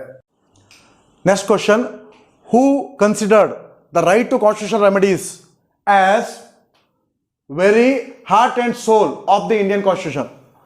ಭಾರತ ಸಂವಿಧಾನದ ಆತ್ಮ ಮತ್ತು ಹೃದಯ ಅಂತ ಹೇಳಿ ಸಂವಿಧಾನಾತ್ಮಕ ಪರಿಹಾರದ ಹಕ್ಕನ್ನ ಕರೆಯಲಾಗಿದೆ. ಈ ರೀತಿ ಸಂವಿಧಾನಾತ್ಮಕ ಪರಿಹಾರದ ಹಕ್ಕನ್ನ ಆತ್ಮ ಮತ್ತು ಹೃದಯ ಅಂತ ಕರೆದವರು ಯಾರು ಅಂತ ಕ್ವಶನ್ ಅಲ್ಲಿ ಕೇಳಲಾಗಿದೆ. ಓಕೆ, ನಿಮ್ಗೆ ಕಾನ್ಸ್ಟಿಟ್ಯೂಷನಲ್ ರೆಮಿಡೀಸ್ ಅಂತ ಹೇಳಿದ್ರೆ ಅವರು ಯಾವ್ದ್ರ ಬಗ್ಗೆ ಮಾತಾಡ್ತಾ ಇದ್ದಾರೆ? ಆರ್ಟಿಕಲ್ 32 ಬಗ್ಗೆ ಮಾತಾಡ್ತಾ ಇದ್ದಾರೆ. ನಾ ಆಲ್ರೆಡಿ ಹೇಳಿದ್ದೀನಿ, ಆರ್ಟಿಕಲ್ 32 ಅನ್ನ ಆತ್ಮ ಮತ್ತು ಹೃದಯ ಅಂತ ಕರೆದವರು BR ಅಂಬೇಡ್ಕರ್. ಏನಕ್ಕೆ ಅಂತ ಆತ್ಮ ಮತ್ತು ಹೃದಯವನ್ನ ಸಂವಿಧಾನದ ಆತ್ಮ ಮತ್ತು ಹೃದಯ ಅಂತ ಆರ್ಟಿಕಲ್ 32 ಅನ್ನು ಕರೆದ್ರು ಅಂತ ಇದ್ರೆ, without this you can not approach supreme court against the arbitrary action of the government. ಸರ್ಕಾರದ ದಬ್ಬಾಳಿಕೆ ವಿರುದ್ಧ ಸರ್ಕಾರ ನಿಮ್ಮ ಮೂಲಭೂತ ಹಕ್ಕುಗಳನ್ನು ಕಸ್ಕೊಂಡಿದ್ರೆ ಸರ್ಕಾರ ಮಾಡ್ತಿರುವಂಥ ದಬ್ಬಾಳಿಕೆ ವಿರುದ್ಧ ನಿಮಗೆ ಸುಪ್ರೀಂ ಕೋರ್ಟಿಗೆ ಹೋಗ್ಲಿಕ್ಕೆ ಆಗಲ್ಲ. ಸಂವಿಧಾನದ ಪರಿಹಾರದ ಹಕ್ಕು ಇಲ್ಲ ಅಂತಿದ್ರೆ ಸಂವಿಧಾನದಲ್ಲಿ ಏನು ಮೂಲಭೂತ ಹಕ್ಕುಗಳು ಕೊಟ್ಟಿದ್ದಾರಲ್ಲ ಅದಕ್ಕೆ ಅರ್ಥನೇ ಇರಲ್ಲ. ಆ ಮೂಲಭೂತ ಹಕ್ಕುಗಳಿಗೆ ಅರ್ಥ ಇರಬೇಕು ಅಂತ ಹೇಳಿದ್ರೆ ಓಕೆ ಆರ್ಟಿಕಲ್ 32 ಇರಬೇಕು, ಸಂವಿಧಾನಾತ್ಮಕ ಪರಿಹಾರ ಇರಬೇಕು. ಓಕೆ, ಆದ್ದರಿಂದ ಇದನ್ನು ಆತ್ಮ ಮತ್ತು ಹೃದಯ ಅಂತ ಹೇಳಿ BR ಅಂಬೇಡ್ಕರ್ ಅವರು ಕರೆದ್ರು. ನೆಕ್ಸ್ಟ್ ಇನ್ನೊಂದು ನೋಡ್ರಿ, ಸ್ವಲ್ಪ ಕನ್ಫ್ಯೂಸ್ ಆಗುತ್ತೆ. According to the constitutional expert, ಸಂವಿಧಾನ ತಜ್ಞರ ಪ್ರಕಾರವಾಗಿ ಭಾರತದ ಸಂವಿಧಾನದ ಯಾವ ಭಾಗವನ್ನು ಮೋಸ್ಟ್ ಇಂಪಾರ್ಟೆಂಟ್ ಅಥವಾ ಸಂವಿಧಾನದ ಹೃದಯ ಅಂತ ಕರೆದ್ರು, ಹಾರ್ಟ್ ಆಫ್ ದಿ ಕಾನ್ಸ್ಟಿಟ್ಯೂಷನ್ ಅಂತ ಕರೆದ್ರು ಅಂತಂದರೆ ಪಾರ್ಟ್ 3. ಸೊ ಪಾರ್ಟ್ 3ದಲ್ಲಿ ನಮಗೆ ಏನು ನೀಡಲಾಗಿದೆ ಅಂತಂದರೆ ಫಂಡಮೆಂಟಲ್ ರೈಟ್ಸ್, ಮೂಲಭೂತ ಹಕ್ಕುಗಳನ್ನು ನೀಡಲಾಗಿದೆ. ಸಂವಿಧಾನ ತಜ್ಞರು ಈ ಮೂಲಭೂತ ಹಕ್ಕುಗಳು ಅತಿ ಪ್ರಮುಖವಾದಂಥದ್ದು, ವ್ಯಕ್ತಿಯ ವ್ಯಕ್ತಿತ್ವಕ್ಕೆ ಇವು ಅತಿ ಅವಶ್ಯಕ. ಆದ್ದರಿಂದ ಈ ಒಂದು ಭಾಗ ಯಾವ ಭಾಗವನ್ನು ಅಂತ ಕೇಳಿದ್ರೆ ಓಕೆ ಪಾರ್ಟ್ 3. ಓಕೆ, ಸೊ ಅದೇ ರೀತಿ BR ಅಂಬೇಡ್ಕರ್ ಅವರ ಪ್ರಕಾರ ಅಂತ ಕೇಳಿದ್ರೆ ಅದು ಆರ್ಟಿಕಲ್ 32 ಅಥವಾ ಸಂವಿಧಾನಾತ್ಮಕ ಪರಿಹಾರ ಹಕ್ಕು. ರೈಟ್ ಟು ಪ್ರಾಪರ್ಟಿ, ಆಸ್ತಿ ಹಕ್ಕು was removed from the list of fundamental rights during the rule of. ಯಾವ ಪ್ರಧಾನಮಂತ್ರಿಯ ಅವಧಿಯಲ್ಲಿ ಆಸ್ತಿಯ ಹಕ್ಕನ್ನು ಓಕೆ ಮೂಲಭೂತ ಹಕ್ಕುಗಳ ಪಟ್ಟಿಯಿಂದ ಹೊರತೆಗೆಯಲಾಯಿತು ಅಂತ ಹೇಳಿ ನೇರವಾಗಿ ನಿಮಗೆ ಕ್ವಶನನ್ನು ಕೇಳಿದ್ದಾರೆ. ಇಲ್ಲಿ ಎರಡು ಕನ್ಫ್ಯೂಷನ್ ಆಗುತ್ತೆ. ಅದು ಎಕ್ಸಾಮ್ದಲ್ಲಿ ಅದೇ ರೀತಿಯಲ್ಲಿ ಸ್ವಲ್ಪ ಟೆನ್ಷನ್ ಇರ್ತದೆ. ಓಕೆ, ಸೊ ಆದ್ದರಿಂದ ನೀವು ಬೇರೆ ಬೇರೆ ಸಬ್ಜೆಕ್ಟ್ಗಳನ್ನು ಓದ್ಕೊಂಡು ಬಂದಿರ್ತೀರಿ, ನಿಮಗೆ ಗೊತ್ತಿರ್ತದೆ ಆನ್ಸರು. ಆದರೆ ಲಾಸ್ಟ್ ಮೂಮೆಂಟಲ್ಲಿ ನಿಮ್ಮ ಕೈ ಏನಾಗುತ್ತೆ, ಇನ್ನೊಂದು ಆಪ್ಷನ್ ಹೋಗ್ತದೆ. ಆದ್ದರಿಂದ ಯಾವತ್ತೂ ಕೇರ್ಫುಲ್ ಆಗಿರಬೇಕು. ಸೊ ಇಲ್ಲಿ ಇಂದಿರಾ ಗಾಂಧಿ ಮತ್ತು ಮೊರಾರ್ಜಿ ದೇಸಾಯಿ ಇವರ ನಡುವೆ ನಿಮಗೆ ಕನ್ಫ್ಯೂಷನ್ ಆಗುತ್ತೆ. ಯಾವತ್ತೂ ತಿಳ್ಕೊಳ್ರಿ. ಓಕೆ, ಇಂದಿರಾ ಗಾಂಧಿ ಅಂತ ಬಂದ ಕೂಡಲೇ okay 42nd constitutional amendment act 1976. Then Morarji Desai 44th constitutional amendment act 1978. So ಈ 42nd and 44th very very very important. ಇದೇ ಕನ್ಫ್ಯೂಸ್ ಆಗುತ್ತೆ ನಿಮಗೆ. ಓಕೆ, 44th ಮೊರಾರ್ಜಿ ದೇಸಾಯಿ ಅವರು ಆಸ್ತಿ ಹಕ್ಕನ್ನು ಓಕೆ ಸೊ ಅದನ್ನು ತೆಗಿತಾರೆ. ಆಸ್ತಿ ಹಕ್ಕು ಏನಾಗಿದೆ, ಆಸ್ತಿ ಹಕ್ಕನ್ನು ಮೂಲಭೂತ ಹಕ್ಕನ್ನು ಪಟ್ಟಿಯನ್ನು ತೆಗೆದು ಈಗ 300A. Okay, now it is a legal right, ಕಾನೂನಿ ಹಕ್ಕಾಗಿ ಅದನ್ನು ಪಾರ್ಟ್ 12 ಅದನ್ನು ಏನು ಮಾಡಿದ್ದಾರೆ, ಸೇರಿಸಿದ್ದಾರೆ. ಇದು ಮೊರಾರ್ಜಿ ದೇಸಾಯಿ ಅವರು ಮಾಡಿರುವಂಥದ್ದು. ದೆನ್ 42nd ಏನಂತಿದ್ರೆ ಇಂದಿರಾ ಗಾಂಧಿಗೆ ಸಂಬಂಧಪಟ್ಟಂತೆ ಏನಂತಿದ್ರೆ okay so she tries to change all part of the constitution. ಸಂವಿಧಾನದ ಎಲ್ಲ ಭಾಗಗಳನ್ನು ಚೇಂಜ್ ಮಾಡಲಿಕ್ಕೆ ಅವಳು ಪ್ರಯತ್ನ ಮಾಡಿದ್ರು, ಎಲ್ಲ ಭಾಗವನ್ನು ಚೇಂಜ್ ಮಾಡೋದು. ಓಕೆ, ಸೊ ಆದ್ದರಿಂದ ಆ ಒಂದು ಅಮೆಂಡ್ಮೆಂಟ್ ಏನಾಯಿತು ಅಂತಂದರೆ ಒಂದು ಸಂವಿಧಾನದ ರೂಪದಲ್ಲಿ ದೊಡ್ಡದಾದಂಥ ಒಂದು ಡಾಕ್ಯುಮೆಂಟ್ ಆಗಿ ಅದು ನಿರೂಪಣೆ ಆಯಿತು. ಅಷ್ಟು ದೊಡ್ಡದಾಗಿ ಅದು ಹೊರಗೆ ಬಂತು. ಓಕೆ, ಸಂವಿಧಾನ ಎಲ್ಲ ಭಾಗವನ್ನು ಅವಳು ಚೇಂಜ್ ಮಾಡಲಿಕ್ಕೆ ಪ್ರಯತ್ನವನ್ನು ಮಾಡಿದ್ರು ಮತ್ತು ಅದರಲ್ಲಿ ಸಕ್ಸಸ್ ಕೂಡ ಆದರು. ಸೊ ಆದ್ದರಿಂದ 42nd ಕಾನ್ಸ್ಟಿಟ್ಯೂಷನ್ ಅಮೆಂಡ್ಮೆಂಟ್ ಆ್ಯಕ್ಟನ್ನು ಏನಂತ ಕರೀತಾರೆ ಅಂತಂದರೆ ಮಿನಿ ಕಾನ್ಸ್ಟಿಟ್ಯೂಷನ್ ಅಂತ ಕರೀತಾರೆ. ಓಕೆ, ಸೊ ಇದು ಎರಡನ್ನು ನಿಮ್ಗೆ ಗೊತ್ತಿರಬೇಕು. ಬೇರೆ ಬೇರೆ ಕಡೆ 42nd ಮತ್ತು 44th ಕಾನ್ಸ್ಟಿಟ್ಯೂಷನ್ ಅಮೆಂಡ್ಮೆಂಟ್ ಆ್ಯಕ್ಟ್ ಬರ್ತದೆ. ಆ ಸಂದರ್ಭದಲ್ಲಿ ನಾನು ಸಂಬಂಧಪಟ್ಟಂತೆ ಮಾತನಾಡ್ತೀನಿ. Political right does not include which of the following: right to vote, right to life, right to contest in election, right to lodge complaint with executive bodies of the government. ರಾಜಕೀಯ ಹಕ್ಕು ಈ ಕೆಳಗಿನವುಗಳಲ್ಲಿ ಯಾವುದೂ ಅಲ್ಲ. ಅದರಲ್ಲಿ ಆಪ್ಷನ್ನು ರೈಟ್ ಟು ವೋಟ್, ಮತದಾನದ ಹಕ್ಕು, ಜೀವಿಸುವಂಥ ಹಕ್ಕು, ಎಲೆಕ್ಷನ್ದಲ್ಲಿ ನಿಲ್ಲುವಂಥ ಹಕ್ಕು, ದೆನ್ ಕಾರ್ಯಾಂಗದ ವಿರುದ್ಧ ಕಂಪ್ಲೇಂಟ್ ಮಾಡುವಂಥ ಹಕ್ಕು. ಇವುಗಳಲ್ಲಿ ಯಾವುದೂ ರಾಜಕೀಯ ಹಕ್ಕು ಅಲ್ಲ. ಸ್ವಲ್ಪ ಡಿಫ್ರೆಂಟಾಗಿ ಕೇಳಿದ್ದಾರೆ. SSC 2008 ಕೇಳಿರುವಂಥ ಕ್ವಶನ್ ಇದು. ಓಕೆ, ಸೊ ನಾವು ವಿಚಾರ ಮಾಡಬೇಕಾಗತ್ತೆ. ನೇರವಾಗಿ ನಮ್ಮ ಪುಸ್ತಕದಲ್ಲಿ ಇದರ ಬಗ್ಗೆ ನೇರವಾಗಿ ಎಲ್ಲೂ ನಮಗೆ ಸಿಗಲ್ಲ. ನಾವು ಥಿಂಕ್ ಮಾಡಬೇಕಾಗತ್ತೆ. ಆವಾಗ ಮಾತ್ರ ನಮಗೆ ಆನ್ಸರು ಗೊತ್ತಾಗತ್ತೆ. ಫಸ್ಟ್ ತಿಳ್ಕೊಳ್ರಿ, ಫಂಡಮೆಂಟಲ್ ರೈಟ್ಸ್, ಮೂಲಭೂತ ಹಕ್ಕುಗಳನ್ನು ಭಾರತ ಸಂವಿಧಾನದಲ್ಲಿ ಏನಕ್ಕೆ ಅಳವಡಿಕೆ ಮಾಡಿದ್ದಾರೆ ಸಂವಿಧಾನ ನಿರ್ಮಾಪಕರು ಅಂತಂದರೆ in India to establish the ideals of political democracy. ಭಾರತದಲ್ಲಿ ರಾಜಕೀಯ ಪ್ರಜಾಪ್ರಭುತ್ವವನ್ನು ಸ್ಥಾಪನೆ ಮಾಡಬೇಕು ಅನ್ನುವಂಥ ಘನವಾದ ಉದ್ದೇಶದೊಂದಿಗೆ ಮೂಲಭೂತ ಹಕ್ಕುಗಳನ್ನು ಸೇರಿಸಿದ್ದಾರೆ. ಇದು ಏನಂತಾರೆ, very important. Okay, ideals of political democracy. So ideals of political democracy.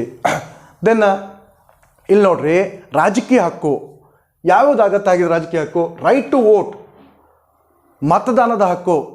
So right to vote is also fundamental right, but is not included in the part 3 of the constitution. ಇದೂ ಸಹ ಮೂಲಭೂತ ಹಕ್ಕುನೇ, ಆದರೆ ಇದನ್ನು ಭಾಗ 3ರ ಅಡಿಯಲ್ಲಿ ಇಲ್ಲ. ಕ್ವಶನ್ ಏನು ಕೇಳ್ತಾರೆ ಅಂತಂದರೆ, ಯಾವ ಯಾವ ಮೂಲಭೂತ ಹಕ್ಕುಗಳು ಭಾಗ 3ರ ಹೊರಗಡೆ ಇಡಲಾಗಿದೆ? ಅದರಲ್ಲಿ ಒಂದು right to vote. Right to vote ಭಾಗ 3ರ ಹೊರಗಡೆ ಇದೆ. ಸೊ ಆರ್ಟಿಕಲ್ 326 ನಾವು ರೈಟ್ ಟು ವೋಟನ್ನು ನಾವು ನೋಡ್ತೀವಿ. 326 ರೈಟ್ ಟು ವೋಟನ್ನು ನೋಡ್ತೀವಿ. ದೆನ್ ರೈಟ್ ಟು ಲೈಫ್, ಜೀವಿಸುವಂಥ ಹಕ್ಕು. Then right to contest in election. Right to vote ಒಳಗಡೆ right to contest in election ಇದು ಸಹ ಬರ್ತದೆ. ಸೊ ಆದ್ದರಿಂದ 326 ಅಡಿಯಲ್ಲಿ ಇದು ಬರುವಂಥದ್ದು. Then right to lodge complaint with executive bodies of the government. ಸರ್ಕಾರದ ವಿರುದ್ಧ, ಕಾರ್ಯಾಂಗದ ವಿರುದ್ಧ, ಅವರ ಕಾರ್ಯದ ವಿರುದ್ಧ ಕಂಪ್ಲೇಂಟನ್ನು ಕಂಪ್ಲೇಂಟನ್ನು ದರ್ಜೆ ಮಾಡುವಂಥದ್ದು ಸಹ ಆ ಒಂದು ಹಕ್ಕು ಸಹ ನಮಗಿದೆ, ವ್ಯಕ್ತಿಗಳಿಗಿದೆ. ಅದು ಸಹ ಎಲ್ಲಿ ಅಂತಂದರೆ ರಾಜಕೀಯ ಹಕ್ಕಿನಲ್ಲಿ ಬರ್ತದೆ. ಆದರೆ ಯಾವುದು ರಾಜಕೀಯ ಹಕ್ಕದಲ್ಲಿ ಬರಲ್ಲ ಅಂತಂದರೆ ರೈಟ್ ಟು ಲೈಫ್, ಜೀವಿಸುವಂಥ ಹಕ್ಕು ರಾಜಕೀಯ ಹಕ್ಕು ಅಲ್ಲ, ಅದು ಆರ್ಟಿಕಲ್ 21 ನೀಡಲಾಗಿದೆ. ರೈಟ್ ಟು ಪೊಲಿಟಿಕಲ್ ರೈಟ್ಸ್ ಇದೆಯಲ್ಲ, ಅದು ಇಡೀ ಸಂವಿಧಾನದ ಫಂಡಮೆಂಟಲ್ ರೈಟ್ಸಲ್ಲಿ ಕಂಡು ಬರ್ತದೆ. ಅದು ಆದರೆ ಸ್ಪೆಸಿಫಿಕ್ ಆಗಿ ಇದನ್ನೇ ಏನಂತಂದರೆ ರಾಜಕೀಯ ಹಕ್ಕು ಅಂತ ಸಂವಿಧಾನ ಗುರುತು ಮಾಡಿಲ್ಲ. ಆದರೆ ಈ ರಾಜಕೀಯ ಹಕ್ಕಿನಲ್ಲಿ ಯಾವ್ಯಾವ್ದು ಬರ್ತದೆ ಅಂತಂದರೆ right to vote, right to contest in election, then so ಯಾವುದೇ ಕಾರ್ಯಾಂಗದ ವಿರುದ್ಧವಾಗಿ ನಾವು ಕಂಪ್ಲೇಂಟನ್ನು ಮಾಡುವಂಥದ್ದು ರಾಜಕೀಯ ಹಕ್ಕಿನ ಅಡಿಯಲ್ಲಿ ಬರುವಂಥದ್ದು. Next question, who is the guardian of fundamental rights enumerated in the Indian constitution? ಭಾರತ ಸಂವಿಧಾನದ ಮೂಲಭೂತ ಹಕ್ಕುಗಳ ರಕ್ಷಕ ಅಂತ ಯಾರನ್ನು ಕರೀತಾರೆ? ಆಪ್ಷನ್ದಲ್ಲಿ ನೋಡಿ, ಸುಪ್ರೀಂ ಕೋರ್ಟ್ ಕೊಟ್ಟಿದ್ದಾರೆ, ಪಾರ್ಲಿಮೆಂಟ್ ಕೊಟ್ಟಿದ್ದಾರೆ, ಕಾನ್ಸ್ಟಿಟ್ಯೂಷನ್ ಕೊಟ್ಟಿದ್ದಾರೆ, ದೆನ್ ಪ್ರೆಸಿಡೆಂಟ್ ಕೊಟ್ಟಿದ್ದಾರೆ. ಸೊ ನಮಗೆ ಗೊತ್ತಾಗುತ್ತೆ ನೇರವಾಗಿ, ತುಂಬ ಸರಳವಾದಂಥ ಕ್ವಶನು. ಸುಪ್ರೀಂ ಕೋರ್ಟ್ ಇಲ್ಲಿ ಏನಂತಂದರೆ, ಸುಪ್ರೀಂ ಕೋರ್ಟ್ ಇದೆಯಲ್ಲ, ಇದನ್ನು guardian of the fundamental rights, ಮೂಲಭೂತ ಹಕ್ಕುಗಳ ರಕ್ಷಕ ಅಂತ ಕರೀತಾರೆ. ನಾನು ಆಲ್ರೆಡಿ ನಿಮಗೆ ಮೊದಲೇ ಹೇಳಿದ್ದೆ, ಮೂಲಭೂತ ಹಕ್ಕುಗಳನ್ನು ಜಾರಿಗೆ ತರಬೇಕು ಅಂತಾರೆ ರಿಟ್ಸ್ ಮೂಲಕ ಜಾರಿಗೆ ತರುವಂಥದ್ದು. ಆ ರಿಟ್ಸ್ಗಳನ್ನು ನೀಡುವಂಥ ಅಧಿಕಾರ ಹೈಕೋರ್ಟ್ ಮತ್ತು ಸುಪ್ರೀಂ ಕೋರ್ಟ್ಗಿದೆ. ಹೈಕೋರ್ಟಿಗೆ ಅಂಡರ್ ಆರ್ಟಿಕಲ್ 226 ಅಡಿಯಲ್ಲಿ ಇದೆ, ಸುಪ್ರೀಂ ಕೋರ್ಟಿಗೆ ಅಂಡರ್ ಆರ್ಟಿಕಲ್ 32 ಅಡಿಯಲ್ಲಿದೆ. ಆದರೆ ಹೈಕೋರ್ಟನ್ನು ಯಾಕೆ guardian of the fundamental rights ಅಂತ ಕರೆಯಲ್ಲ? ಕೇವಲ ಸುಪ್ರೀಂ ಕೋರ್ಟನ್ನು ಮಾತ್ರ ಯಾಕೆ guardian of the fundamental rights ಅಂತ ಕರೀತಾರೆ? ಸೊ ಹೈಕೋರ್ಟ್ಗಳು ಮೂಲಭೂತ ಹಕ್ಕುಗಳಿಗೆ ಸಂಬಂಧಪಟ್ಟಂತೆ ನಿರ್ಣಯವನ್ನು ನೀಡಿದ್ರೆ, ಆರ್ಟಿಕಲ್ 226 ಅಡಿಯಲ್ಲಿ ಡಿಸಿಷನನ್ನು ಕೊಟ್ಟ ನಂತರ the aggrieved party can approach supreme court on appeal ಮೂಲಕ ಸುಪ್ರೀಂ ಕೋರ್ಟ್ಗೆ ಅಪ್ರೋಚ್ ಆಗ್ಬೋದು. Supreme court is the last court. Supreme court ಏನಂತಂದರೆ ಕೊನೆಯ ಕೋರ್ಟು. ಹೈಕೋರ್ಟ್ನ ಡಿಸಿಷನ್ ಮೇಲೆ ನಿರ್ಣಯ ನೀಡುವಂಥ ಒಂದು ಕೊನೆಯ ಕೋರ್ಟು. ಆದ್ದರಿಂದ ಸೊ ಅದನ್ನು ಏನಂತ ಹೇಳಿದ್ರೆ ಗಾರ್ಡಿಯನ್ ಆಫ್ ದಿ ಕಾನ್ಸ್ಟಿಟ್ಯೂಷನ್ ಕರೀತಾರೆ. ನೇರವಾಗಿ ಮೂಲಭೂತ ಹಕ್ಕುಗಳು ಉಲ್ಲಂಘನೆ ಆದರೆ ಸುಪ್ರೀಂ ಕೋರ್ಟ್ಗೆ ಹೋಗ್ಬೋದು. ಹೈಕೋರ್ಟಿಗೆ ಹೋಗಿ ಅದ ನಂತರ ಹೈಕೋರ್ಟ್ ಡಿಸಿಷನ್ ನಂತರ ನಾವು ಸುಪ್ರೀಂ ಕೋರ್ಟ್ಗೆ ಹೋಗ್ಬೋದು. ಅದರಿಂದ ಕೊನೆಯಲ್ಲಿ ನಮಗೆ ಮೂಲಭೂತ ಹಕ್ಕುಗಳ ಕೊನೆಯಲ್ಲೇ ರಕ್ಷಣೆ ಮಾಡುವವರು ಯಾರು ಅಂತ ಹೇಳಿದ್ರೆ ಸುಪ್ರೀಂ ಕೋರ್ಟು. ಆದ್ದರಿಂದ ನಾವು ಇದನ್ನು ಸುಪ್ರೀಂ ಕೋರ್ಟನ್ನು guardian of the fundamental rights, ಮೂಲಭೂತ ಹಕ್ಕುಗಳ ಸಂರಕ್ಷಕ ಅಂತ ನಾವು ಕರಿತಾ ಇದ್ದೀವಿ. Then which part of the Indian constitution deals with the fundamental rights? ನೇರವಾದಂಥ ಕ್ವಶನ್, ಮತ್ತು ಇದರ ಡಿಸ್ಕಷನ್ ಮಾಡುವಂಥ ಅವಶ್ಯಕತೆ ಇಲ್ಲ. Part 3 of the constitution. This is also very simple question, normal question. All the following are fundamental rights guaranteed by the Indian constitution except. ಎಲ್ಲ ಹಕ್ಕುಗಳು ಭಾರತ ಸಂವಿಧಾನ ನೀಡಿರುವಂಥ ಮೂಲಭೂತ ಹಕ್ಕುಗಳು ಒಂದನ್ನು ಹೊರತುಪಡಿಸಿ. Right to equality, then right against exploitation, right to adequate means of livelihood, right to freedom of religion. ಇದರಲ್ಲಿ ಏನು ಕೊಟ್ಟಿದ್ದಾರೆ ಅಂತ ಹೇಳಿದ್ರೆ ಒಂದು ಮಾತ್ರ ಮೂಲಭೂತ ಹಕ್ಕಲ್ಲ, ಉಳಿದೆಲ್ಲವೂ ಮೂಲಭೂತ ಹಕ್ಕುಗಳು. ರೈಟ್ ಟು ಇಕ್ವಾಲಿಟಿ 14ರಿಂದ 18ರವರೆಗೆ ನಾವು ಕಾಣ್ತೀವಿ. ಇದನ್ನು ಫಂಡಮೆಂಟಲ್ ರೈಟ್ಸ್ ಒಳಗಡೆ ಕಾಣ್ತೀವಿ, ಅದರಿಂದ ಮೂಲಭೂತ ಹಕ್ಕು. Right against exploitation article 23 and 24 exploitation, ಶೋಷಣೆ ವಿರುದ್ಧ ಹಕ್ಕಿನ ಒಡೆಯಲ್ಲಿ ನೋಡ್ತಾ ಇದ್ದೀವಿ. Right to freedom of religion, ಧಾರ್ಮಿಕ ಸ್ವಾತಂತ್ರ್ಯದ ಹಕ್ಕು 25, 26, 27, ದೆನ್ 28 ಇಲ್ಲಿ ಧಾರ್ಮಿಕ ಸ್ವಾತಂತ್ರ್ಯ ಹಕ್ಕನ್ನು ನೋಡ್ತಾ ಇದ್ದೀವಿ. Okay, right to adequate means of livelihood ಇದೆಯಲ್ಲ, ಸೊ ಅದನ್ನು ಡೈರೆಕ್ಟಿವ್ ಪ್ರಿನ್ಸಿಪಲ್ ಆಫ್ ಸ್ಟೇಟ್ ಪಾಲಿಸಿಯಲ್ಲಿ ಕಾಣ್ತೀವಿ. This is not fundamental right.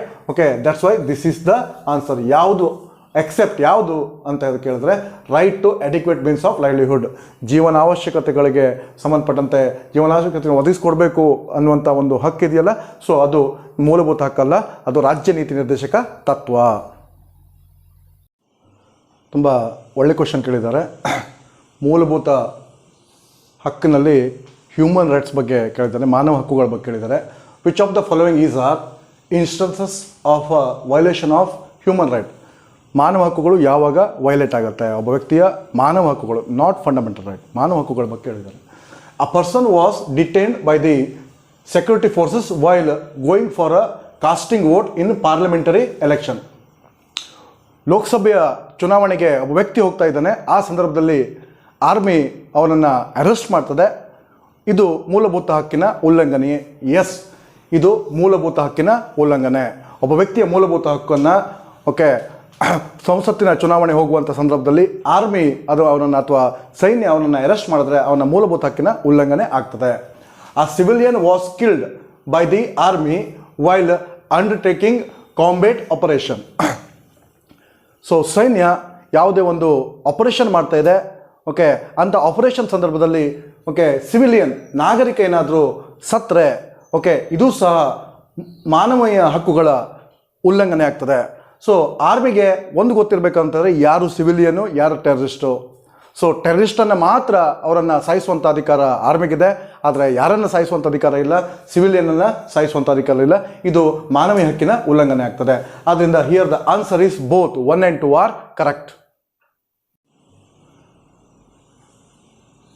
Provisions relating to the fundamental rights is the Constitution of India. ಮೂಲಭೂತ ಹಕ್ಕುಗಳಿಗೆ ಸಂಬಂಧಪಟ್ಟಂತೆ ಈ ಕೆಳಗಿನ ಯಾವ ಪ್ರೊವಿಷನ್ನು ಸರಿ ಅನಿಸುತ್ತೆ? ಒಂದು, ಕೆನಾಟ್ ಬಿ ಅಮೆಂಡೆಡ್, ತಿದ್ದುಪಡಿ ಮಾಡಲಿಕ್ಕೆ ಬರಲ್ಲ.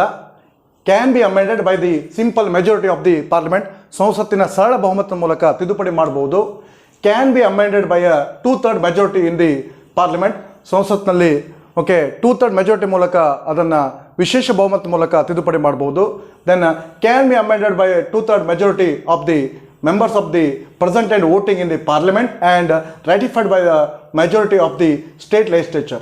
ಓಕೆ, ಸೊ ವಿಶೇಷ ಬಹುಮತದ ಮೂಲಕ ಮತ್ತು ಅರ್ಧರಷ್ಟು ರಾಜ್ಯಗಳ ಸಮ್ಮತಿ ಮೂಲಕ ಅದನ್ನು ತಿದ್ದುಪಡಿ ಮಾಡ್ಬೋದು ಅಂತ ಹೇಳ್ತಾ ಇದೆ. ಫಸ್ಟ್ ನೋಡ್ರಿ, the constitution, whether constitution can be amended or not. ಸಂವಿಧಾನದಲ್ಲಿ okay the fundamental rights can be amended or not. ಭಾರತ ಸಂವಿಧಾನದಲ್ಲಿ ಮೂಲಭೂತ ಹಕ್ಕುಗಳನ್ನು ತಿದ್ದುಪಡಿ ಮಾಡಲಿಕ್ಕೆ ಬರ್ತದೆಯೋ ಬರಲ್ಲ? Yes, fundamental rights can be amended. But in Kesavananda Bharati case, the supreme court ruled that only basic structure of the constitution should not be violated.